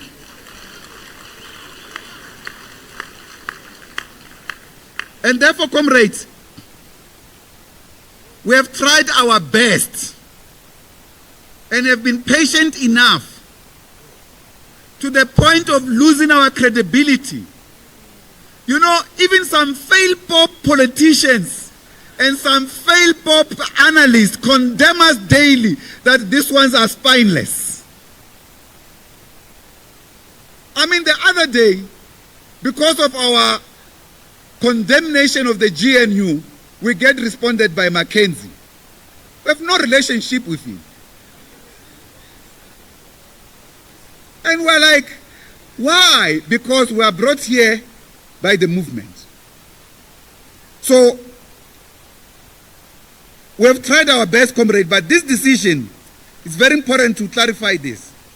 This decision to contest elections on our own does not mean we are leaving the ANC or we have ended the dual membership. There is no such a decision. It does not also mean we have ended the alliance. The alliance still exists. We are asserting our independence. The alliance is made of independent organizations. We are just asserting our independence. And therefore, this organizational independence, ideological independence, even to an extent, may bring in appropriate ideological purification sometimes of ourselves, because we are too much contaminated as well. Unokuthola ukuthi abanye abantu they are moonlightning, abezwa ukuthi baguphi.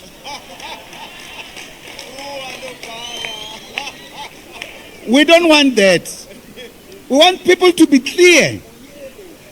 As communists, when they are in the national liberation movement, as communists, when they are in a civic movement, as communists, when they are in the trade union movement, we want that clarity.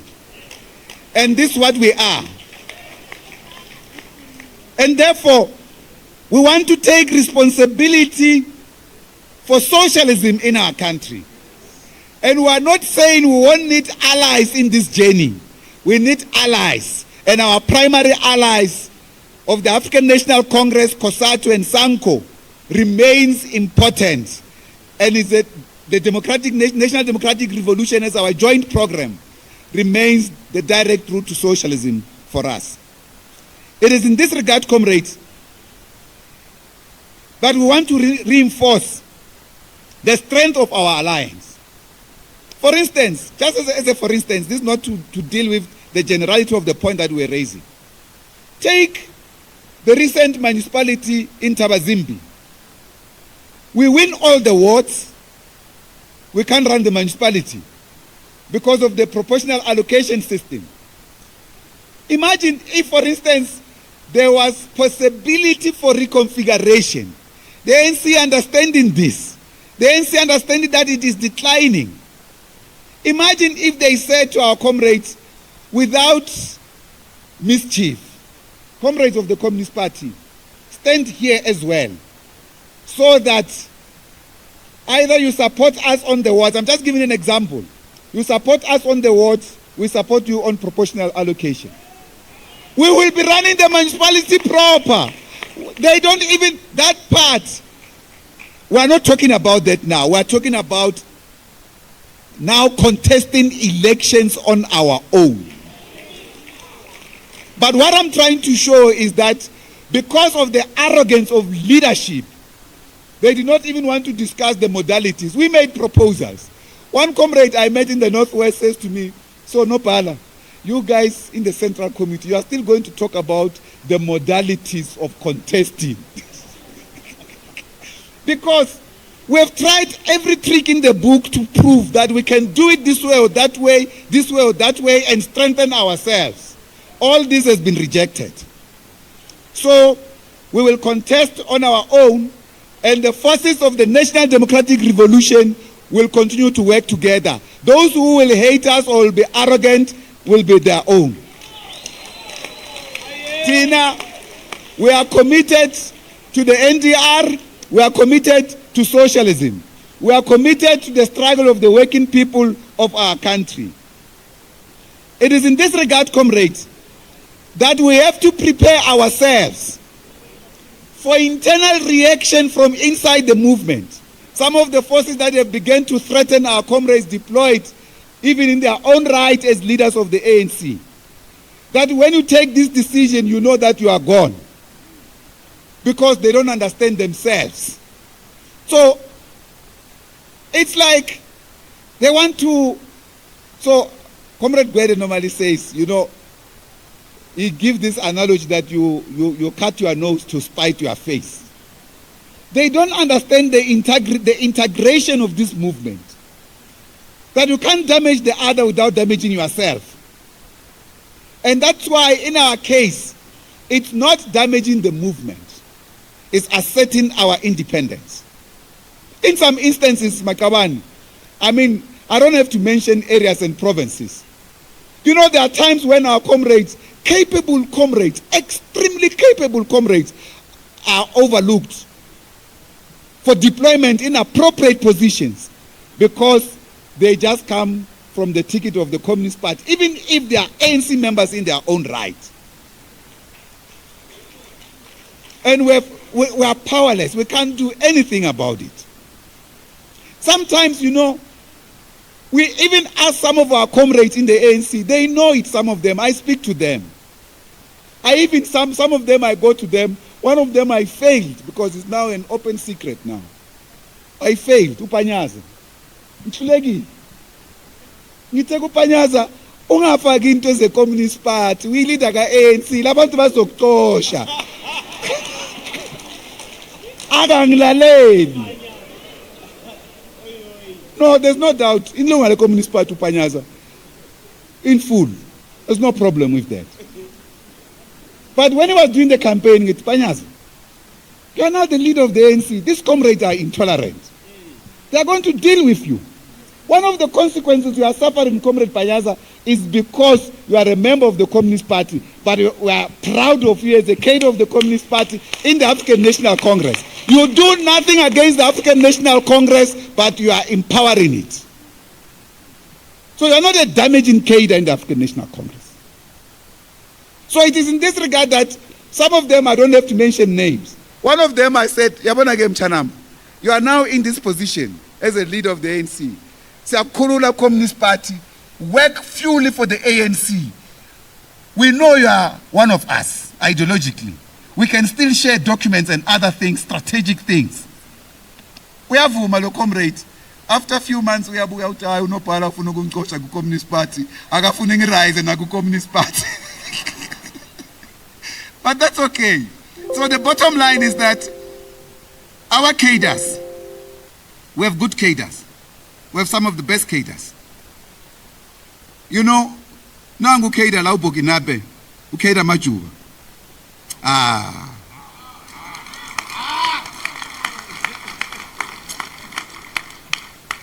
One of the special ones. One of the best we've produced, Comrade Tulas. Yawona, selfless. They treated him. They did everything. Condemned him. Even attacked meetings of the Communist Party. Comrade Didi, because I don't want to go to Bati, Comrade Didi will apologize on this thing in a provincial council where we're invited. How he treated the Communist Party in that province. This comrade stood firm, clear, still one of our best. Recently, they wanted to remove him as MEC. We asked why. But no, because there's a new secretary of the Communist Party. Now, they don't know what they're talking about because this new secretary of the Communist Party says, no. That's my leader. Yes, Comrade Ulaki Mbuyan. Nyabonga no pal. You didn't divide the Communist Party for self-interest. You said, no, that's my leader. Let him finish his term. My time will come if it comes. If it doesn't, that's okay. But there was nothing wrong to have both comrades in the executive, for instance. It's because a communist, only one can be taken in. Madrid, comrade, is this how you treat your allies? Then in the ANC, this is the provincial leadership of the Communist Party for many years. One of them, Comrade Lakis, worked for the ANC for decades. Even as the head of their political education, they can't trust him to deploy him because he's a member of the Communist Party. No, it can't work like that. Now, this is the level of disrespect we have gone through in this relationship. we are not leaving the relationship, but we are freeing ourselves from the abuse. We will now engage independently as an organization. And therefore, comrades, we want to say, because of these challenges that we are going through, will require maximum unity of the SACP structures, maximum unity and respect of each other, even of the comrades who will maybe refuse to leave or refuse to participate in the Communist Party campaigns. Don't condemn them. Allow them, that's their choice. For as long as they remain within the movement, that's okay. Our struggle is one, but it's fought on multiple terrains and multiple fronts. And therefore, for us to do that, we need to rebuild the strength of the Communist Party. We have been doing an analysis, comrades, at the headquarters, including doing analysis of the party presence in voting districts. Comrade Madala will speak at this, our first Deputy General Secretary will speak at length on this question. But we are not happy with your strength in the communities, in the voting districts. You remember some years ago at the Rustenburg Congress, we took the decision to establish voting district-based branches. We want you to be present in every of that locality. But we are equally saying, this is very important, that we are not a purely electoralist party. We are not an electoral machine. But by saying so, we are not saying we are not going to participate in the election. Because some of the comrades in these discussions, because the previous resolution was also articulating this point. We are not set up for elections. We are set up to take up the struggle of the working class, the revolutionary struggle of the working class to advance socialism. So that's the task that we have. So there will be instances where we are going to work with other organizations in multiple forms. There will be times when in various communities we may see that here the cadres from all of us in the movement are weak. We can support a particular person in that community who can articulate and fulfill the mission of that particular community. That's why we're talking about the popular fronts and the broad fronts. In some instances, if these discussions went very well in the alliance, we could say, here we'll support this particular cadre of the ANC to stand. But in the absence of all of that, it's water under the bridge. So we need to strengthen and rejuvenate the strength of the Communist Party and assert its independent voice as a part of the working class. At the same time, we must appreciate Comrade Chairperson that Comrade Lenin warned that a party as a vanguard, the national chair spoke a little bit on this yesterday, but differently. I want to quote Lenin when he was dealing with the agrarian question, 1917. He said something about the Communist Party's task. He says, I quote, "A party is the vanguard of a class, and its duty is to lead the masses and not merely to reflect the average political level of the masses." That's our task. Even how to transform communities. So we're not just limiting our level, our capacity to the level of the masses, to also uplift the level of the masses. But when we are with the masses, we must do good. It's a good sign of a party cadre to do good for the masses.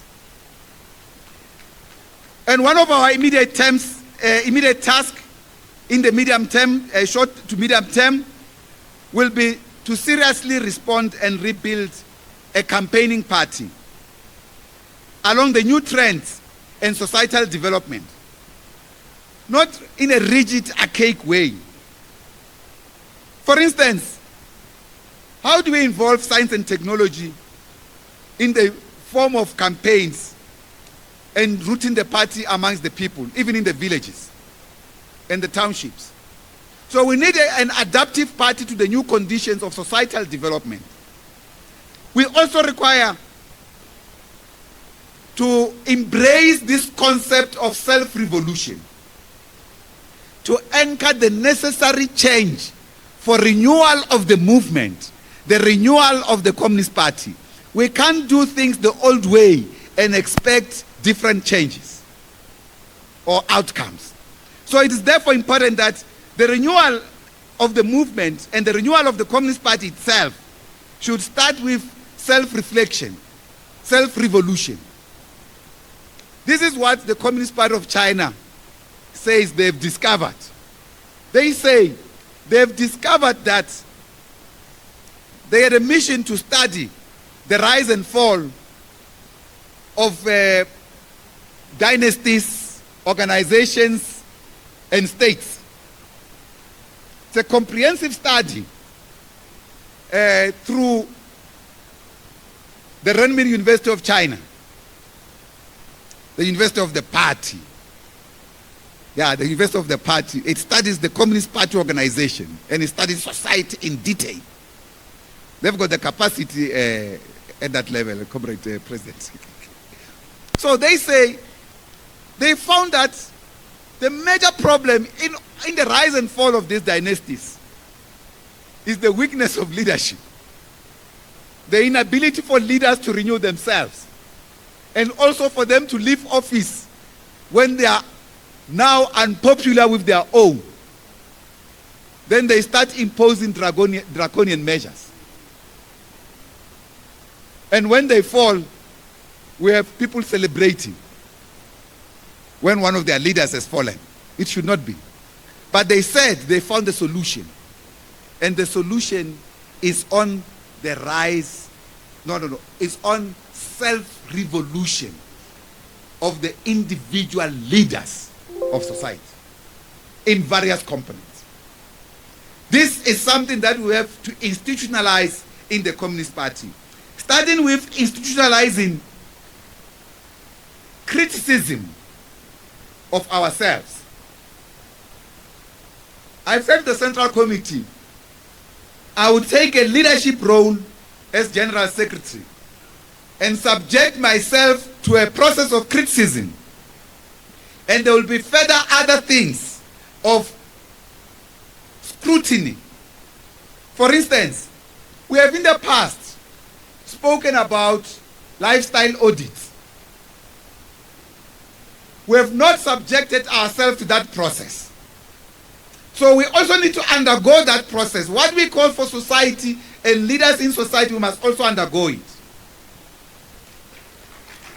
On this of criticism, there were times that, for instance, when we were differing with President Zuma, the leadership of the ANC said, no, you are too angry. When they said I'm too angry, I said, okay, maybe it's time to go for criticism. I asked Comrade Gwede Mantashe to go and criticize me. He spent a long time and he said what he wanted to say. And I didn't have to respond to him. A few months ago, I underwent another period of criticism. This one took about 4.5 hours. I was criticized by Comrade George Mashamba, a stalwart of the Communist Party. I had to visit him in Limpopo at his home. But he said, you will accept to criticize me if I bring Comrade Jenny Schreiner as a scribe of the criticism session. So indeed, Comrade Jenny, she's here, she's my witness. We went for criticism. I went for criticism, she was the scribe. So she has the record, I have the record. So I have to give him feedback at some point about what I'm doing about the things that he raised about me. So that this criticism is not a tick box exercise measure. I have done it, so it's done, that's it. No, it's a process of self-reflection. Now, part of the reason why he asked Comrade Jenny Schreiner to come, Comrade President, is because this comrade was mentioned by Accuses at the Commission of Inquiry into allegations of state capture and corruption what is normally called the Zondo Commission. Accuses says they tried everything at correctional services to corrupt people in a systematic way. But he says to Justice Zondo, but my Lord, there was one person we could not crack, and that is Miss Jenny Schreiner. And you know, our cry from the commission is that when people were doing good, they don't praise them. She should have been in the final report as one of those who resisted systematic attack to corrupt them and their morality. She refused. She remained strong. And I'm happy that she's head of our secretariat in the Central Committee.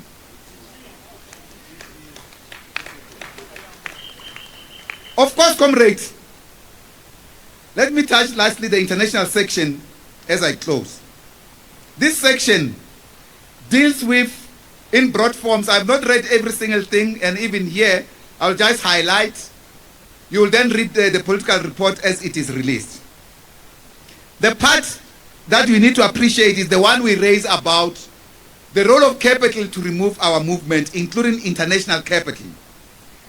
But equally, we are reaching a point in the world where there's a shifting balance of forces in the world. New geostrategic realignment, particularly because of the role of imperialism in trying to subjugate the countries that it does not agree with. And there are countries that are trying their best to remain independent. One of those is China and the Russian Federation and North Korea, Cuba, Iran, Syria under President Assad, which has just fallen just last week. And when it fell at a pace that shocked all of us. We did not anticipate that it will fall like that. We know that they were always been bombarded, the Syrians. Throughout, there was no time of cessation of hostilities, particularly from Israel and imperialist forces. But ultimately, they were destroyed, and a group of terrorists supported by the Western forces removed the government of President Assad. Again, we're asking ourselves this question after the removal of President Assad, that some Syrians, in the diaspora particularly, went into the street to celebrate. This is a question that the liberation movement must reflect deeply, including when our electoral fortunes are declining. And in the SADC region in particular, we've been winning elections by small measures. You know, in Angola, we just crossed the 50% +1. Here, we're at 53% at some point. We went down terribly. The neoliberals are contesting the outcomes of elections in Mozambique, because the neoliberals do not want to accept the outcomes if it doesn't favor them. They have the resources to destabilize. Now, we are happy that comrades in SWAPO won the elections. Even there's a destabilization against SWAPO. In Zimbabwe, there have been similar things. So there's a threat to the national liberation movement. But on the continent, we have also seen some important developments. For instance, in the Central African region, we have seen Burkina Faso, Niger, Chad, Central African Republic, Mali coming out of the cocoon, confronting French imperialism, Algeria itself asserting its independence. And actually, the Algerians have even set up a joint team, task team, with the French government at the level of universities to rewrite the distortion of their history by France, because they were treated over the years as one of the provinces of France. Now they've gone to that extent. So they are decolonizing themselves. And when this development in the Central African region, which was marked largely by military coup d'etats or takeovers, we in the Communist Party, on the basis of our assessment, we refuse to condemn them. And we're happy, President Mbeki, that we marked when you said, no, these are African patriots. It also strengthened our position, you know, because we were saying, but what is happening is important for the people in that region to decolonize themselves. So we need that particular process of decolonization in our own communities as well.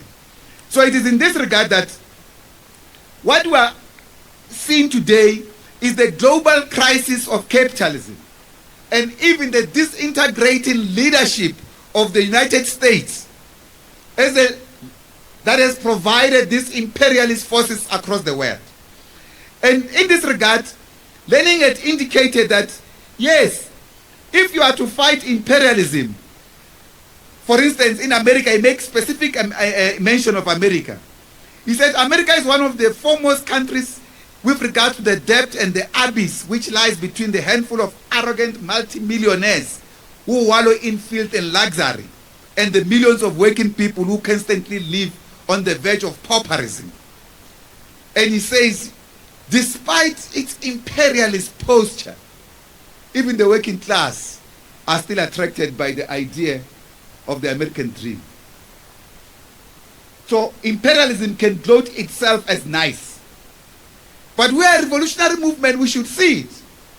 Today we can see many caravans of people, thousands of them, running away to America from their respective countries. They arrive there to be hobos, to be paupers, to live on the streets. But they are hobos, they say. I don't know what's the difference of a hobo in America and a hobo in Johannesburg. Because the conditions of life is what determines your well-being. Comrade Toilet was indicating here about the question of health in totality. So we have a situation where now the biggest crisis of the world capitalist system is exacerbated by these leading capitalist economies who are controlling massive wealth of the world. The US, for instance, has a budget of about 18 trillion US dollars. That's the domestic budget of the USA. It further has a deficit budget of 37 trillion rand. trillion dollars. The African continent's GDP combined is not even 5 trillion US dollars.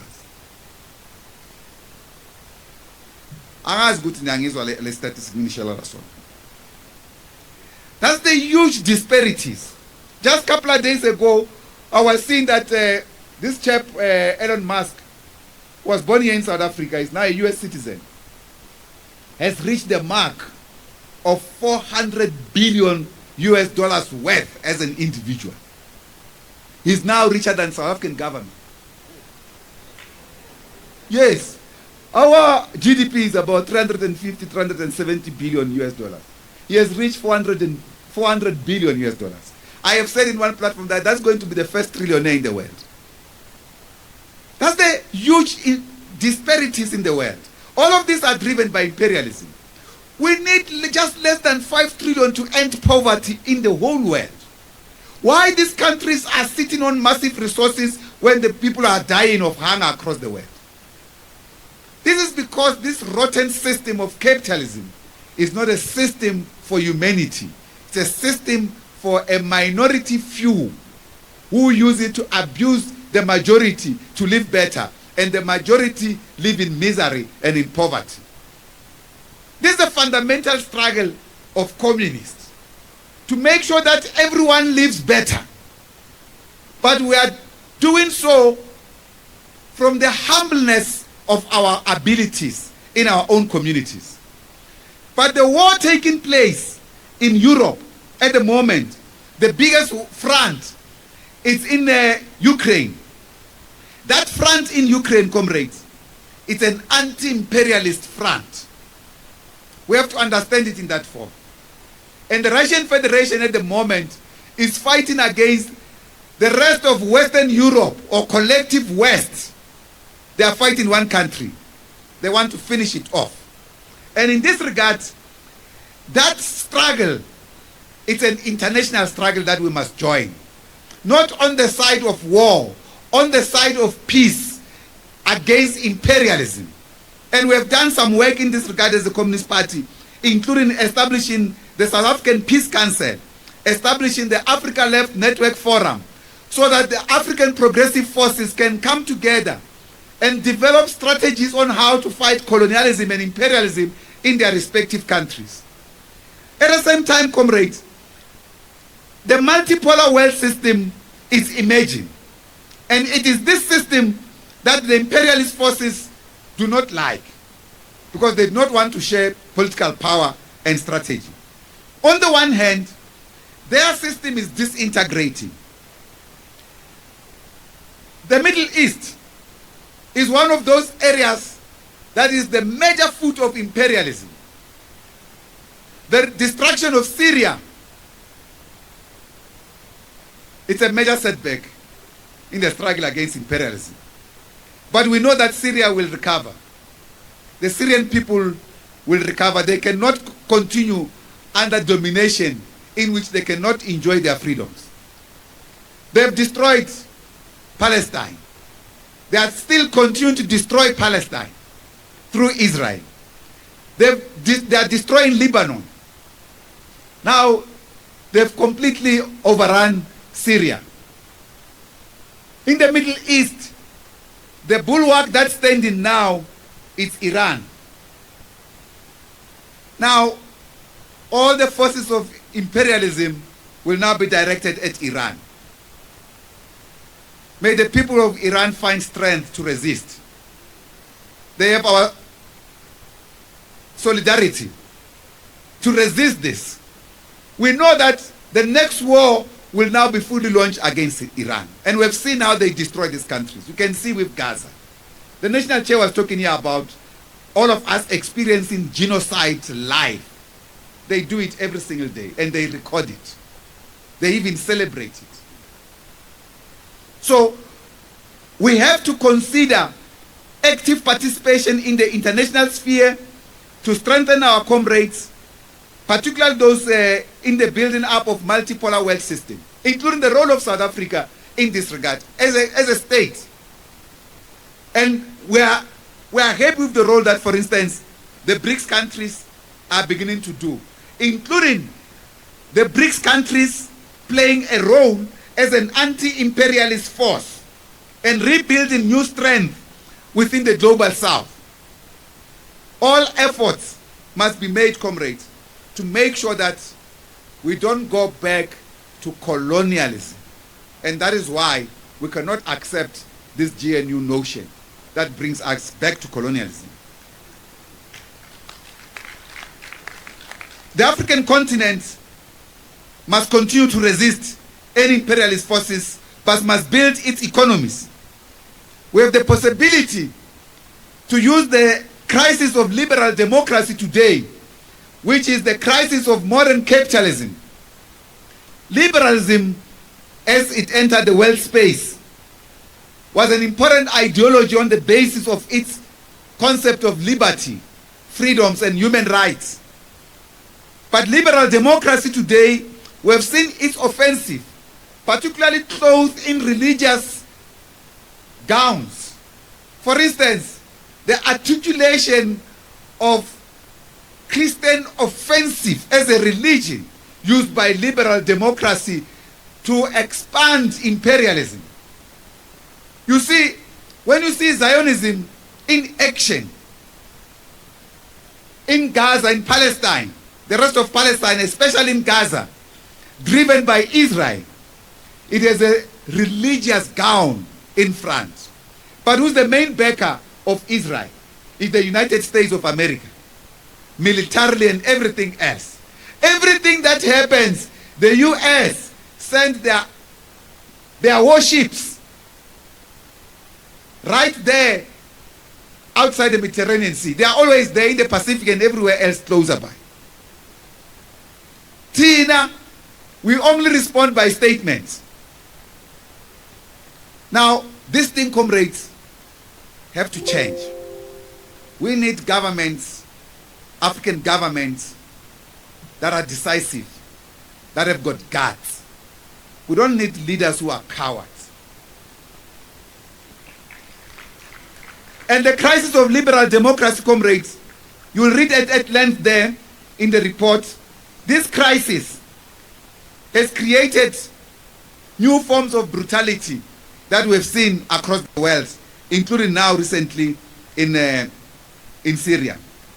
And here in South Africa, when this brutality takes place, the Jewish Board of Governors, the Jewish lobby, and Jewish aligned capital, in any case, dominant capital in the world is Jewish capital. In their alignment, they side with Israel. They condemn the world. They are now trying to finish off Russia, but it has stood up. And unfortunately, because of poor world leadership, we are almost on the crisis of a nuclear war.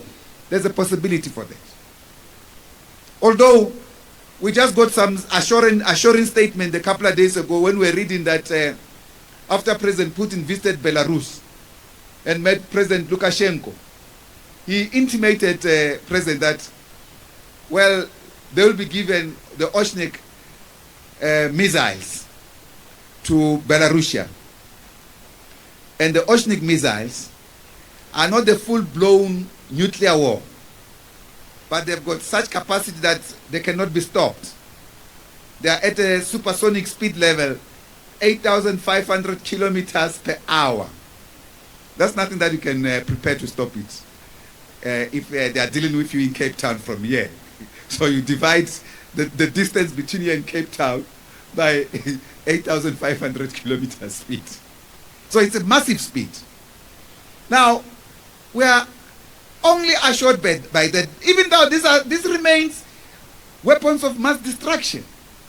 But at least with that, we realize at least the nuclear button can be saved at the moment. It can just be these missiles at the moment that perhaps some sense can reach into the heads of leaders, particularly this poster boy of war called Zelensky. Arrogant chap. I don't understand what kind of leaders and how societies accept to have such kind of leaders. But nonetheless, this is the crisis of liberalism, and this crisis here represented by the DA should not be the people that we align ourselves with. We have indicated, comrade, that in terms of the GNU, this will take us back politically. The progressive agenda will ultimately get off the table, and this will create serious problem for us as a movement, as a liberation movement, particularly our relationship with the masses. We must also equally deal with matters in our society, in our communities that are afflicting us, the crisis of illegal mining in our communities, and we have said ultimately the government must come with mechanisms to have artisanal mining, but we must deal with illegal mining and create safe conditions. But say to capital, they must take responsibility. Those who are owning these mines, who made a whole lot of amount of money out of our minerals, they have not taken responsibility for the safety of our people after they have mined our minerals. So government must enforce these realities across the board. It is in this regard, comrade, that the Communist Party must be amongst the people when they fight against these struggles. And at the same time, we in the Communist Party must not allow ourselves to be appendages of other organizations in the struggles. including of some NGOs, some funded by imperialist forces that are running community struggles. How is it possible that only people who are running programs on the basis of being paid, they are in the leadership, and our comrades are not in the leadership with society? We must be there as comrades, as the structures of the movement. And therefore, in this regard, we must not allow a situation where we get compromised as the Communist Party by associating ourselves with programs that we do not understand, the programs that we do not even create or do not even discuss.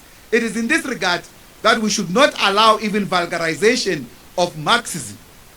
Because there are those that, for instance, are vulgarizing Marxism in the context of these challenges that we face as a Communist Party. Some of them have been rudely awakened because they thought when we were criticizing this runaway elitist group in the ANC that has taken the movement right into the hands of reactionary forces and expect us to clap hands and be happy about it. They've soon realized that no, they were wrong to clap hands. We should not clap hands for wrong things. Let me leave you with this quote by Karl Marx, not by Lenin. He says, the working class cannot play its world revolutionary role unless it wages a ruthless struggle against the renegacy, spinelessness, subservience to opportunism, and unexampled vulgarization of the theories of Marxism. Some of our comrades, close quote, that's Lenin. Some of our comrades even try to use Marxism to justify why we should be in court with the DA. When you start doing that, we must know you cannot be a Marxist. No, you cannot be a Marxist. But yes, we can read. You can be a Marxist without grasp of Marxism, the ideological soul of Marxism. We can articulate, you can say, yeah, you're a good reader. You can say Marx said this, Lenin said this, but not apply it to your own conditions. So that's where our comrades, our structures must focus on rebuilding ourselves. I want to close by saying, comrades, the time has come for us to fully strengthen ourselves and to fully understand the critical moment that we are in, the moment that is facing the working class of our country. We must seize this moment and refuse to capitulate to capitalist forces and their collaborators. This is not the time for half-hearted intentions and measures. It is a time to understand the situation correctly and act decisively. We must draw the red line and refuse any further betrayal. For us, it is socialism or barbarism. And therefore, we will not accept the barbarism of capitalism enforced on ourselves as a liberation movement, and we lose our soul. In this regard, we are wishing you well as you go in the terrain of our movement to campaign, as you strengthen our liberation movement by having an independent voice of the Communist Party in our communities. We want to wish you well and to wish this Special National Congress great success. As you also will be discussing in commission, we have said to our comrades, all provinces, this is not the only commission to stay in. We are not discussing whether we are contesting elections or not. We have passed that stage. So focus on all commissions so that you can deal with the entire program of the Communist Party. Focus on how you're going to provide solidarity to our people, solidarity to our other comrades internationally, to Western Sahara, to Cuba, to our programs with our comrades in China, who are the ultimate objective by imperialism. Once they deal with Russia, their main road is to China. But we know, comrades, you are ready. You will be able to confront them. Long live the Communist Party, long live. Forward to socialism, forward. Down with capitalism, down. Thank you very much, Program Director.